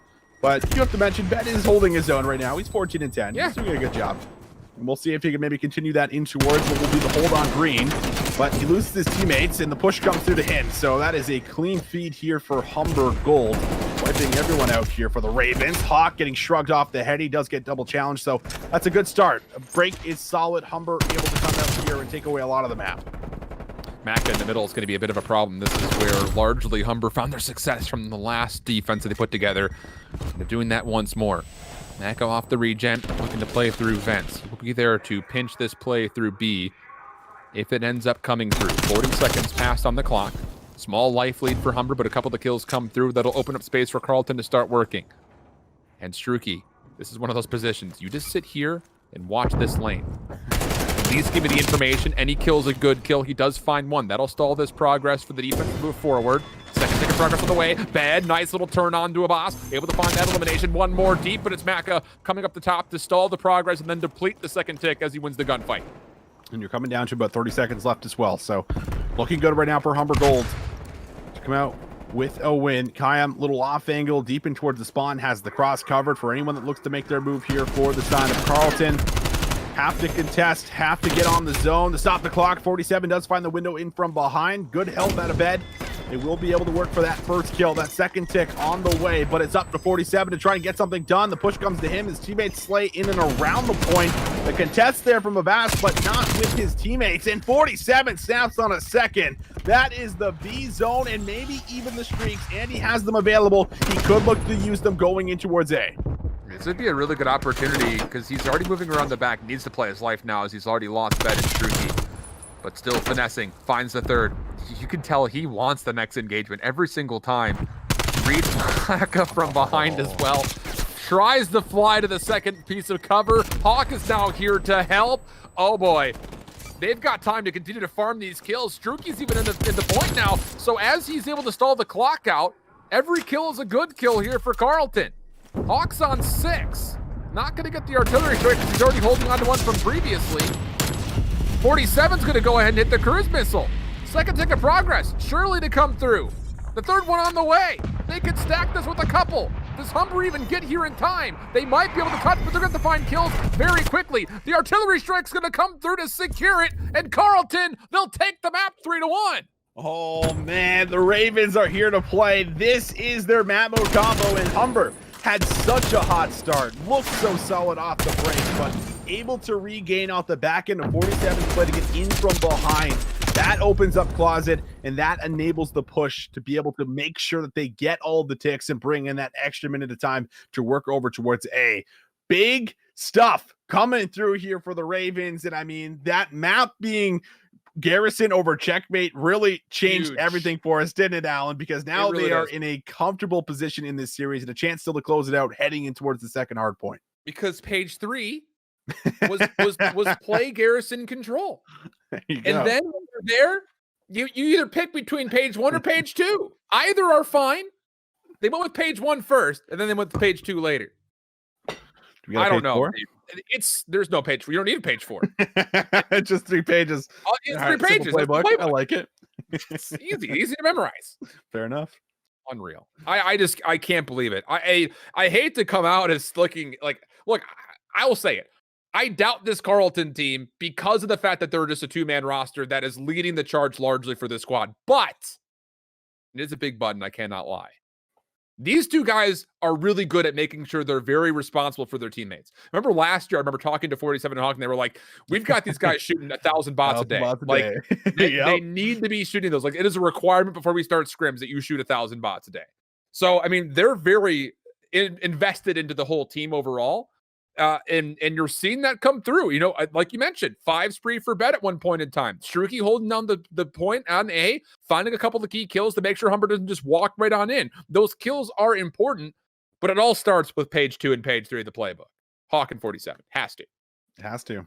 And so far, that playbook, it's been holding true because every single respawn we've had, they've been stepping up here. Yeah. Bed getting in the mix, have great objective score coming in for the other guys who maybe aren't hawking 47, but are still trying to contribute everything they possibly can here for us. But it is going to be the Apocalypse hardpoint that is coming up here for us. And this is also another opportunity for the Ravens to close it out. They do not want this to go the distance to a map 5. Hawk good for first blood. Apocalypse, such a difficult map to work with. Just because of how hold heavy it is, I think is the big key. And you can see exactly why Kaim is just playing sentry turret up top in the jump wall, while the rest of his SMGs just kind of flood around the underworkings of those huts to the left. Decent kills coming through, and Humber have found a whale of amount of time here on the first hard point. Barely even missing a second so far. See if they can actually just transition this in towards P2 hold, which should come in pretty easily for them as they already got a couple players set up. That new hill about to pop, and everyone does in fact spawn in. But Ravens are together for a push to see if they can in fact break through. We know how difficult it is to get inside of Temple, but you would love to do it here for yourself. Only 5 points on the board. They'll make their way in towards the back and start this push, and maybe even from the front with a couple of kills. This is very doable to break this. Last player left alive is going to be Figure at 47. Of course, it's him. The spawns are here, and we'll see the Ravens break through early. Now it's just a matter of getting in the hill and locking it down. Gotta hold your life here if you're Hawk. Does well to find 1 elimination, but it's gonna need help if they want to hold off Humber from pushing through this cave. And the kill's good. AR starting to light things up from Humber, but 47's back into the mix. Only needs to find 1 elimination before he's taken down. Bed now, the next one forward, but he cannot do too much of anything. Really good stuff coming through as Humber find a break, and they're off to a great start here in this hard point. It's going to be still the Ravens needing to respond on towards the hill, and you feel like it's going to have to be right here, right now. Don't want this lead to get too out of control. Humber having a win on this map already. Ravens 1-1.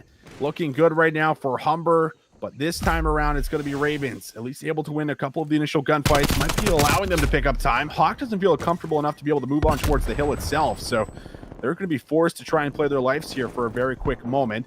Now here comes the second engagement. Bed up top, not going to be able to find any value, and it's a clean wipe for Humber as they're back on the side.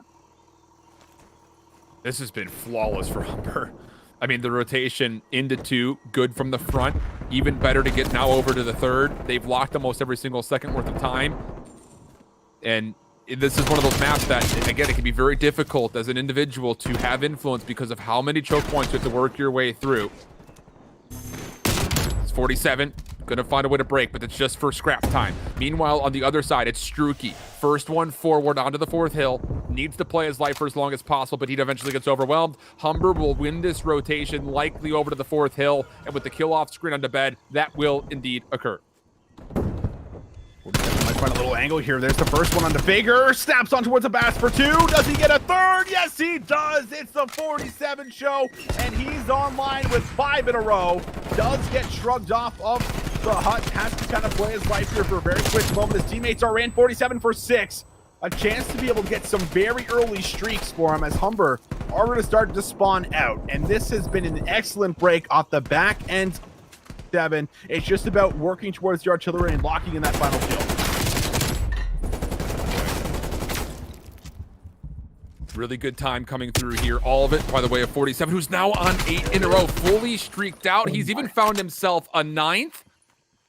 It's Struki locking down spawns, wants to be the first one to rotate over to the arsenal. An important rotation here, and Bed down in the trench will try to be the first line of defense.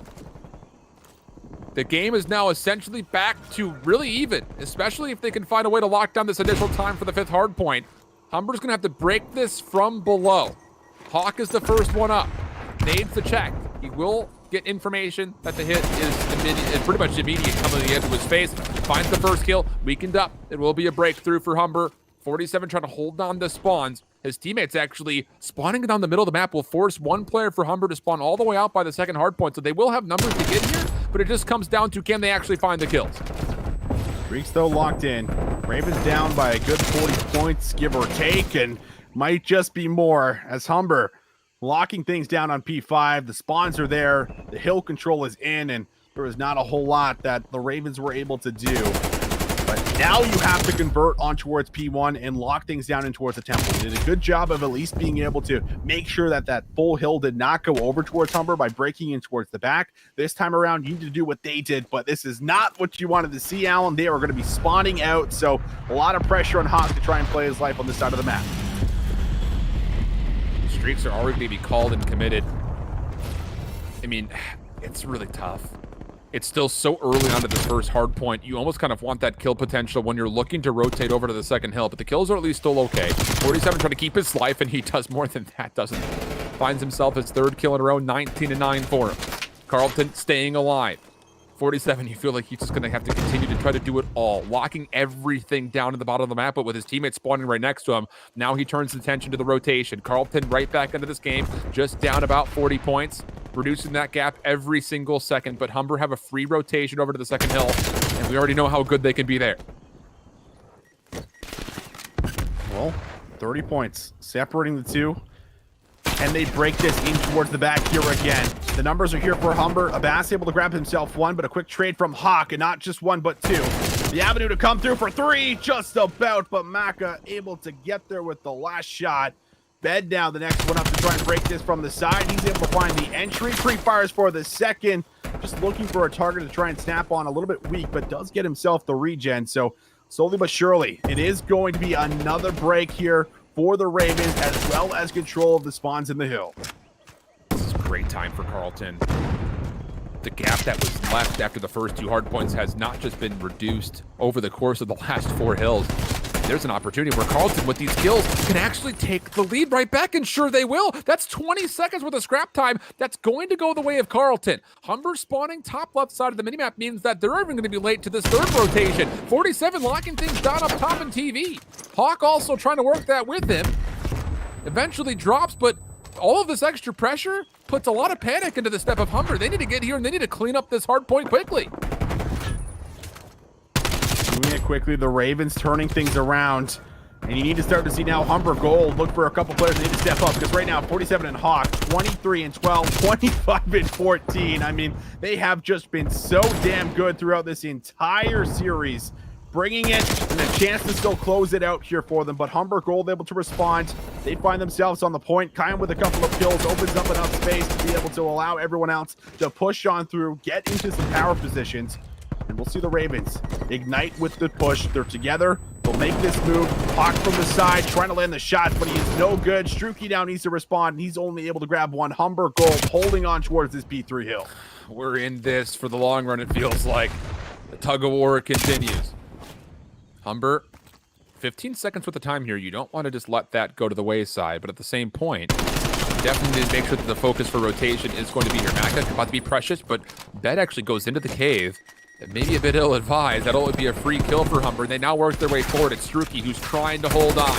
Needs to get at least 1 elimination, you feel like, and there it is. 47 was working with him to make sure the middle stayed safe, and Carlton will win another rotation and be right back into the lead. We've had more lead swings here than I don't even. It's been literally almost every single hard point. It feels like since that second hill. Yeah, I mean, there has been a lot of them for sure. And last time around, the Ravens actually did a good job of controlling this hill in particular. This is where they built up that comeback back in towards the game. But the streaks do come raining in. Doesn't exactly find a whole lot of value. Takes them off the point for a quick second, but the Ravens still need to win the gunfights before they can break through. 47 here from the side. Gives Macca the challenge, and gives him the business while he's at it. But Hawk drops his artillery as well and takes down a teammate. The streak usage not being used to its best ability, but we still have a 47 who's on the loose and almost snaps and turns on towards the Bass. But we look to the rotation, the Ravens here, but don't have all the numbers. There is no such thing as an ill-advised challenge in 47's mind here in the CCL. He just won those last 2 kills in that prior life on 12 HP. Like, come on, dude. Like, he reshelled only being at 12 HP. But Humber, on this rotation, able to contest the initial time. Gunfight still yet to determine who will actually win it, and 47 is a part of this. Working around the back, but Abbas able to save Macca's life just in the nick of time. Humber looking good to break past the 200-point mark first, as they've got numbers surrounding but not zoning. So as the hit starts to come through for Carlton, they've worked around the back. They open the spawn. Struki for a double will make sure that Humber only gets to the 200-point mark, and Carlton should be good with this zone away from the hill to grab 22 seconds with a scrap time for free. That's going to bring us to just about an even game, and playing for the exits right now looks to be Kayam. Might actually decide to hit this, so the scrap time won't be gifted over for free. Humber going to give it one last good attempt, but was this the right decision? Because we look towards what's going to happen on P1, things likely will not end for us, which means that things will likely go to a P2 hill, and right now, on that side of the map, the Ravens do control it. So you have to keep that in the back of your mind as 47 looks to get involved on towards the P1 hill. Figure's able to take him down for 3 in a row, and now he looks to collect the time, and Humber, a chance to flip things around on its head as they're now in and around the temple. This is so tough. I mean, Carlton, they give away the scrap time pressure in order to win the rotation to get to that second hard point, which they will eventually need if they want to win this map, but they lose that scrap time and they lose that rotation. The kills are going to have to be very clean and very convincing, and 47 doesn't know the meaning of too high to climb as he just runs right at the top side of the window, wins a gunfight. He's on 34-8. Hawk at 33-22. And the rest of Carlton, they're going to let 47 stay by himself in the hill. They're working on the back, but Kayam deals with it with a mass. All 4 members will fall. Even though Humber cannot win here, they've locked down the rotation to P2. Something extraordinary will have to take foot here for Carlton if they want to see this second hard point. Well, the last 2 hills here on P2, Ravens have found a way to break on through. That now cannot happen this time around. Humber Gold need to hold on towards the spawns in towards the back. Need to win these gunfights. A lot of it's going to fall on towards the Bass, who's now 31-27. Macca also assisting. Everyone going to take the long route in and around, but you got 10 seconds left before the game is going to be over. We'll see them try and push on through. Macca and Kayam able to lock down the gunfights in the final seconds. Look to be good. Humber Gold will clutch up in the hard point, and we will go to a map 5 on checkmate. It all comes at the beginning of this map in my mind. The faster that they were able to flawlessly go from 1 to 2 to 3 for Humber, that differential would eventually be way too much to overcome. On the second side of the screen here for Charlie, Full Sail still trying to battle through the lower bracket. We talked about this matchup earlier with Cal State Long Beach Black. They were also been down in the lower bracket for what feels like an eternity. And we'll jump on to see how the search and destroy is going. The report was a 250-178 hardpoint win for Cal State Long Beach. And they find themselves in maybe a little bit of trouble here in round 7 in a 3v4 situation. Llama. Gonna spot 2. There's 1. There's 2. Beautiful. That shuts things down just about there. But we do see a kill in from behind. It's a big response from Void. Afro now with a 1v2 on the table. Bomb looks to be going down. And it's going to be just a few seconds left. It does go off. So it's going to be Afro versus Void. A chance for a 1 versus 2. And Afro's playing it slow.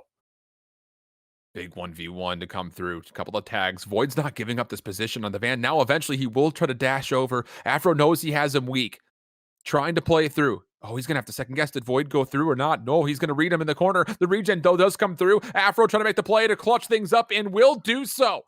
So a 3v4 situation. 2 good kills from Flama. That's good enough for them to get right back into the mix. And then eventually 1v1, really 1v2 for Afro. Very successful. And get your names a little bit backwards. That's the side of CSULB that goes up 4-3. And this play right here, I mean, It looks like everything just stops in this moment where Lamb is able to grab himself too, but there is a trade that comes right after. So making sure he doesn't stay alive or doesn't build up anything along the lines of some streaks halfway through this game will result in, like you said, now up by 1. So a good position to be in overall, looking to come away with the map and now back on towards the attack.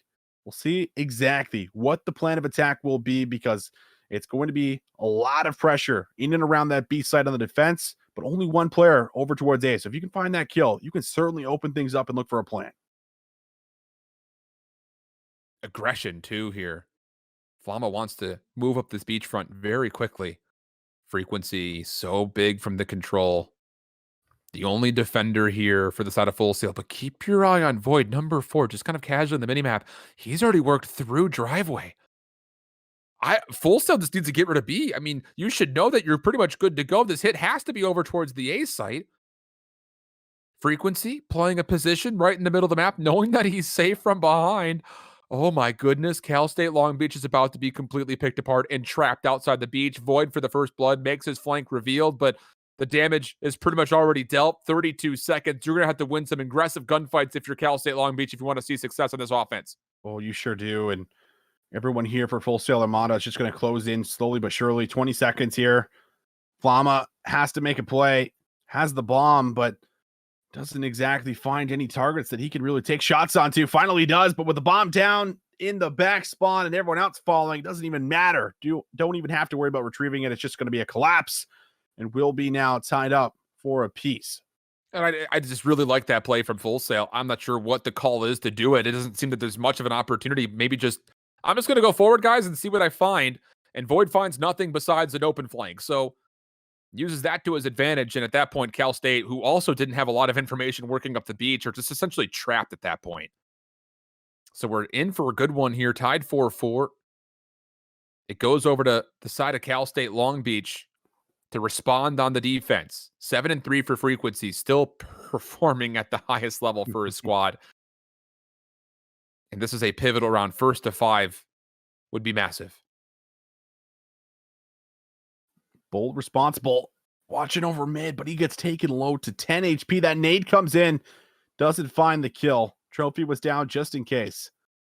But that does shrug him off the position and does allow player number 3 here, Breezy, to be able to kind of bounce in between the middle of the map or assist his teammates on this push. Just coming into about 40 seconds in the round, and Flama up top going to be able to find himself one, but he's under pressure, under fire, trying to slip away. Does have a bit of support in and around him up top in purple, and well, that bait and switch is perfect. They come away with another one, and now Breezy would have to come away with a 1v4, and no 1v4s in this round. Full Sail Armada looking good and coming ahead by 1. 1 round away from going up 2-0 for Long Beach. Both teams have been through the gauntlet in the lower bracket. I mean, it almost feels like every single opponent that they came up the match was another surprise drop down. I mean, Penn State round 1 of the losers, or round 2 of the losers bracket. Are you kidding me for Cal State? They went to map 5, of which they had a reverse sweep that series. Are you kidding? I mean, that's a hell of a way to start your lower bracket. And since then, it's been 3-0s across the board. So the day has gotten better for them as they've gone. This would be a great map for them to take away, but Full Sail has come back. It feels like every single map that they win. Could the same be true here? Afro, first one forward. Void in the corner. Essentially on an island by himself. He's got ARs watching over the top of him. Afro, did he think he fully checked this right corner? He might think he's safe. Void's making his move. He's coming around from behind. Afro gets taken down. The bomb is planted, but now Sneaky makes his position revealed over through the trash alley, finding the second kill. 4v2. Retake those still required. Nades will start to blow up. Bolt will deal with 1 and the 2 with the Sentex, but could not get the third. Sneaky finding the elimination, and we'll go to a round 11. Go the distance, man. I mean, I wouldn't have it any other way. This is almost how it's meant to go down, it feels like. But round 11's on the table. And who is going to have the offense? That's going to be the question. But on top of that, who's going to be able to deal with the top purple control? Because whatever team is defensively setting up there first is really just shutting that push down and not allowing you to set up for any kind of a B-bomb plant.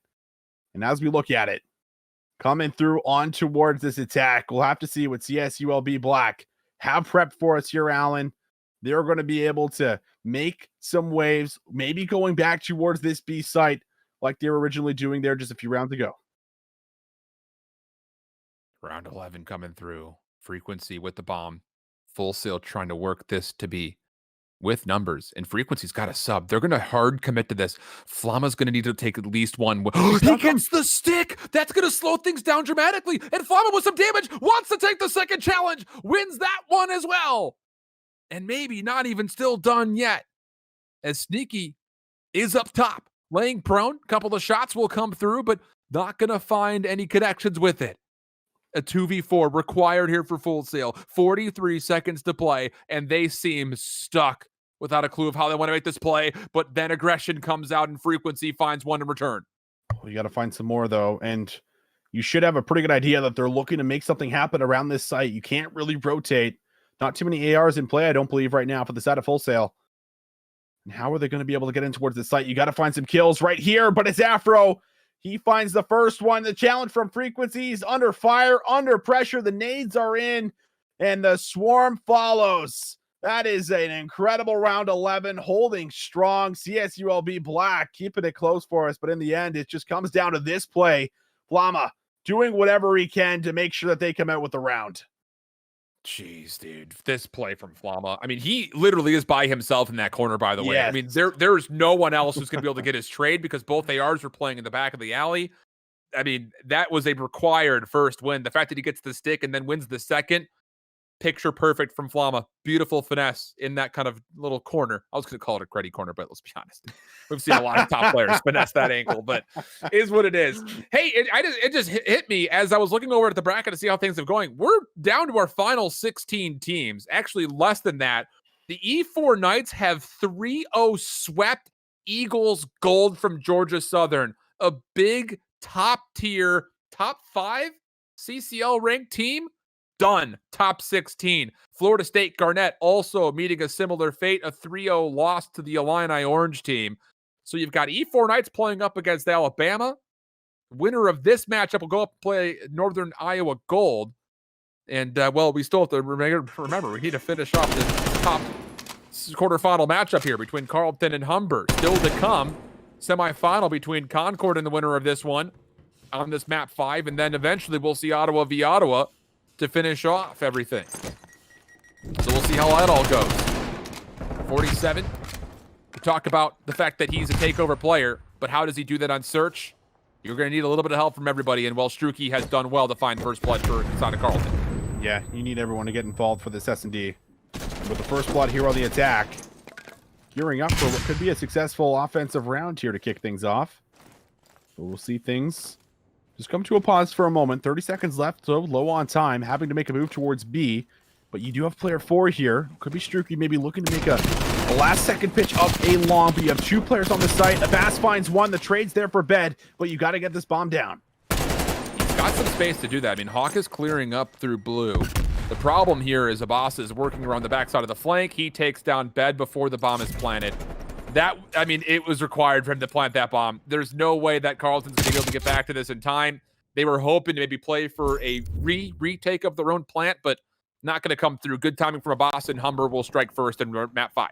That's a tough one. I mean, overall, you find that first blood. You're able to create a bait and switch on towards the site, but you don't come on the top of the round. I mean, that is really best case scenario when you're talking about offense on towards checkmate. And those are the rounds that you really have to win, because you look back on all these rounds that are going to take place here for us, and that one maybe could play the difference in the long run.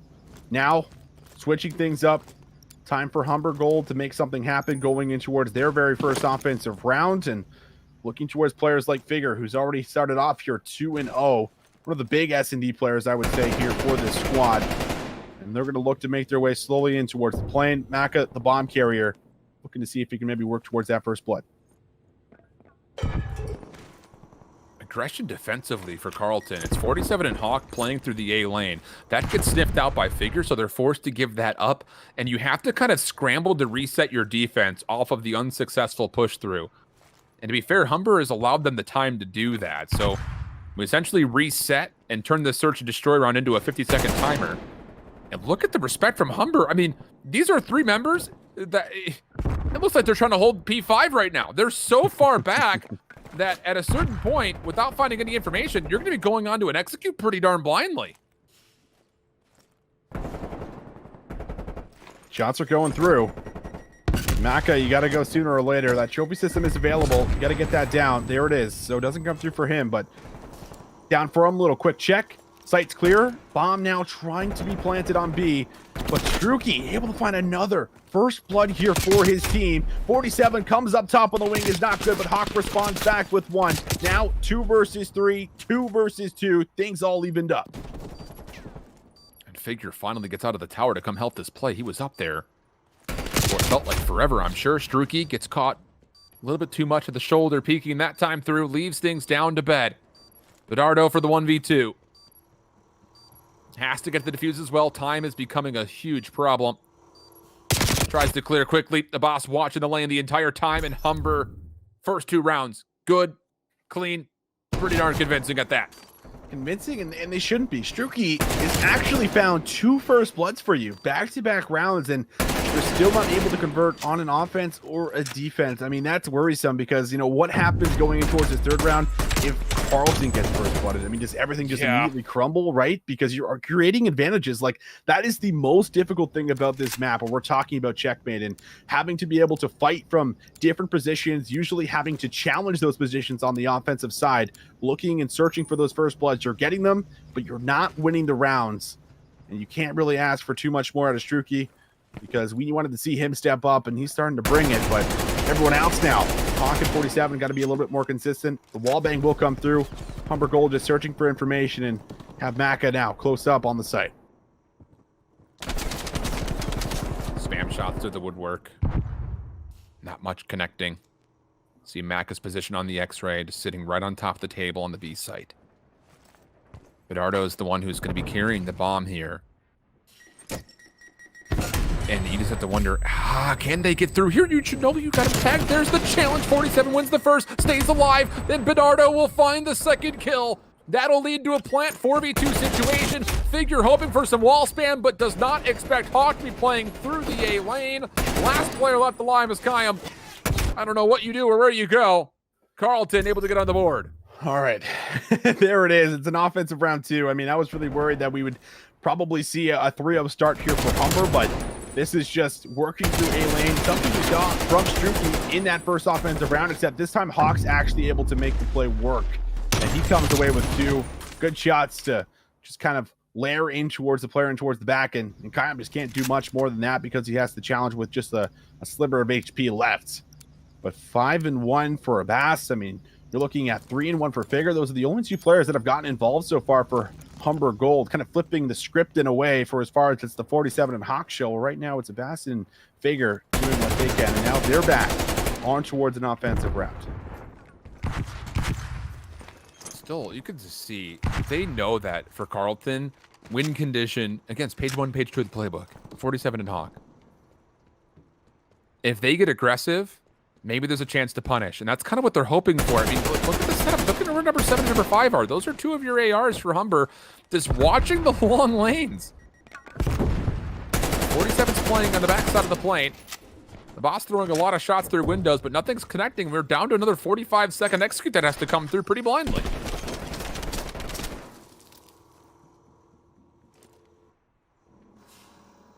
.47 here. Gonna get himself out. I was actually wondering if he was going to try to stay on that bomb. But willing to maybe give that plant over or play for a retake or stop them as soon as they make their move. Either way, move has to be made. 25 seconds. Bomb's going down. Maka looking to get it done, but Abbas with the challenge will be taken down. Maybe even a second. Maka can't come out with a kill, and it's bed for 2.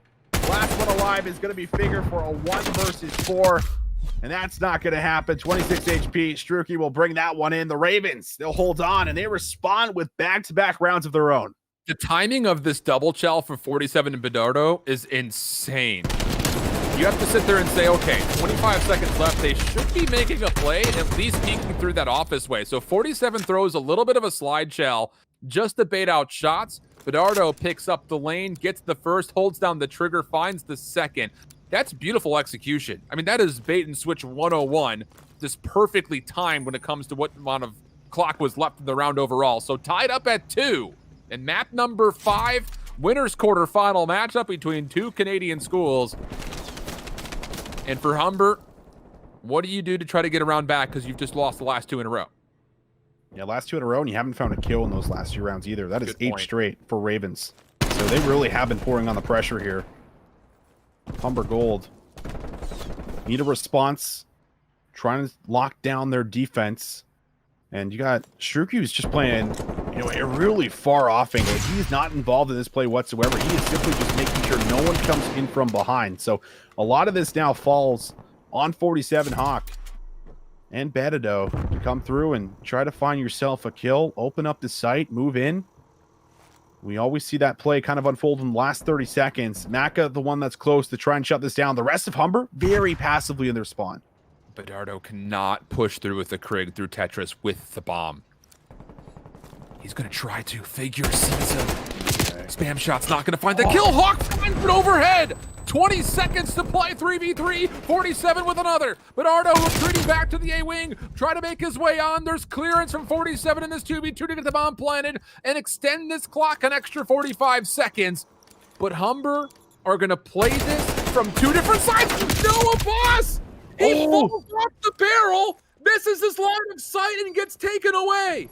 Now it's down to Kayam for a 1v2. Tries to play it, going back towards his team's exit.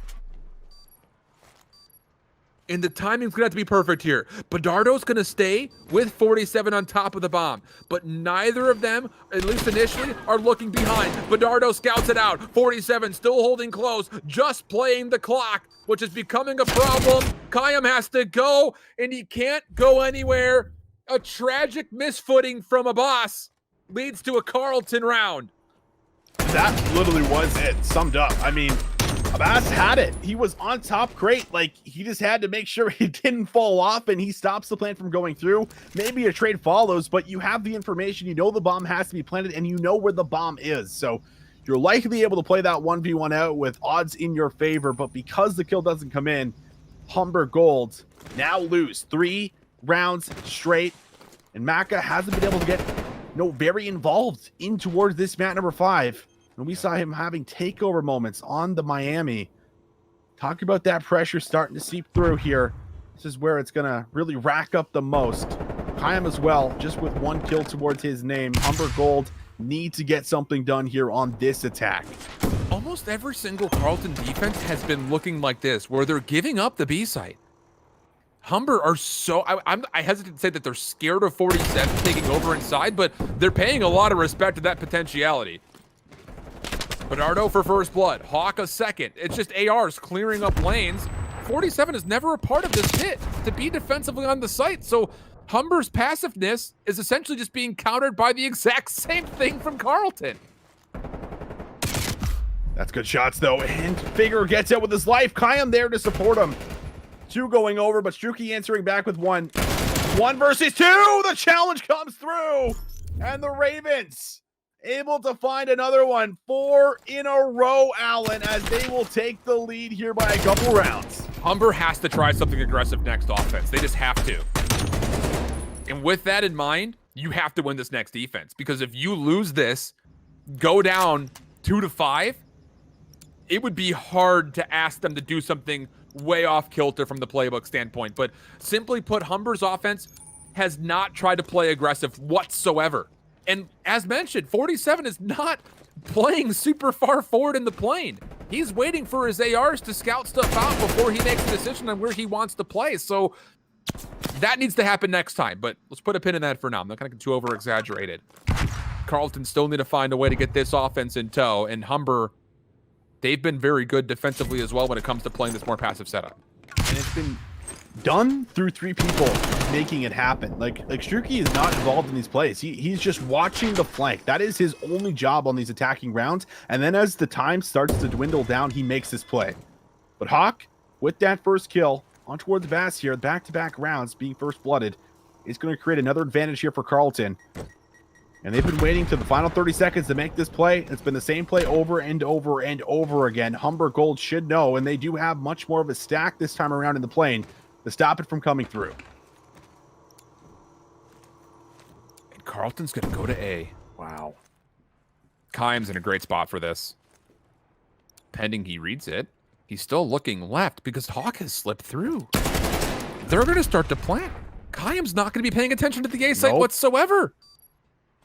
You know, I mean, Hawk has done his job. All he has to do is just keep his life at Tetris. That flank is always going to be a potential. 47 working through the A site has found the first. Wants the second. Will get it on the backup. Just down to Figure, who's already found the first, but no chance to get a second. And Carlton 1 round away from seeing the winner semis. 1 round, Allen. Oh, this squad just doing what was not expected in this situation. You can see it. As soon as Kime gets that information on towards Hawk, they think that play is coming maybe in from behind to flank the players who are going to be sitting in the plane watching over the B site. And because it doesn't, we get that just incredible play that just allows them to draw attention away from the A site and drop the bomb down, play for the successful plan, and they hold the setup. 5-2, 5 straight rounds. The Ravens, they could go for 6 on the defense here. And look at this. We are getting aggression from Humber. I like that this play is coming through. They're trying to get over to Tetris. They've slid through. I don't know if Carlton have fully read that this play has happened, but these nades will surely give it away. Maka cannot find first blood in the agency and without a breadstick at the moment. Give him some nutrition. He needs something. He's the bomb carrier. He's going to need help more than anything else. I mean, this is interesting to see how this unfolds. On the second monitor, you see Full Sail win the control, but we go into the 47 show on 4 in a row. Abbas taken down. 47 for the ace. 1v1 potentially with Figure. Gets around him. Bang! Carlton take the search and destroy. 6-2. They face Concord up into the winter semis. Unbelievable. Unbelievable. The Ravens just showing us everything they got. A deep playbook. Everyone getting involved as well. Struki, Benedro, everyone, man, just making sure they're able to play their role, do what they have to do, come out here with the dub, and really upset Humber and send them down towards that lower bracket here, Alan. I mean, that is 6 rounds straight on one of the best map mode combinations that Humber have there in the repertoire. That was just unbelievable gameplay from them.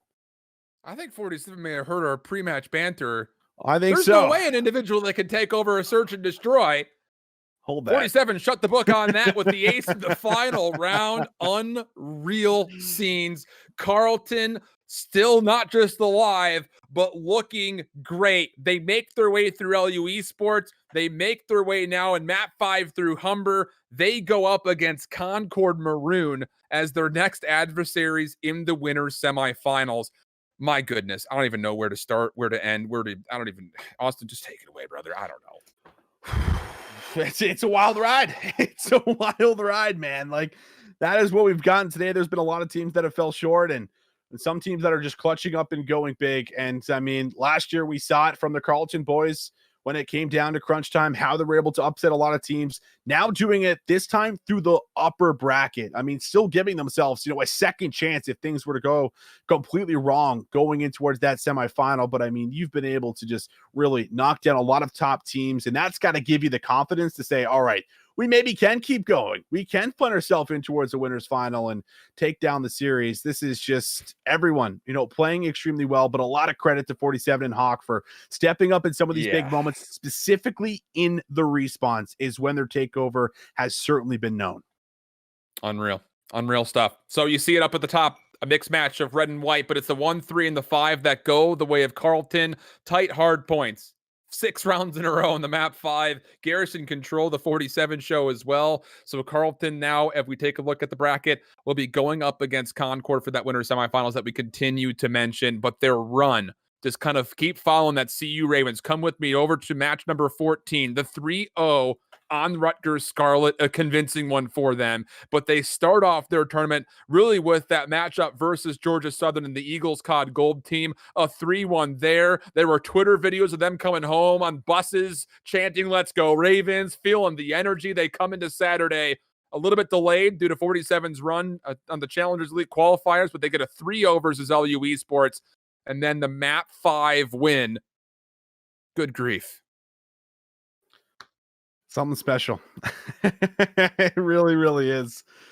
Humber Gold, man.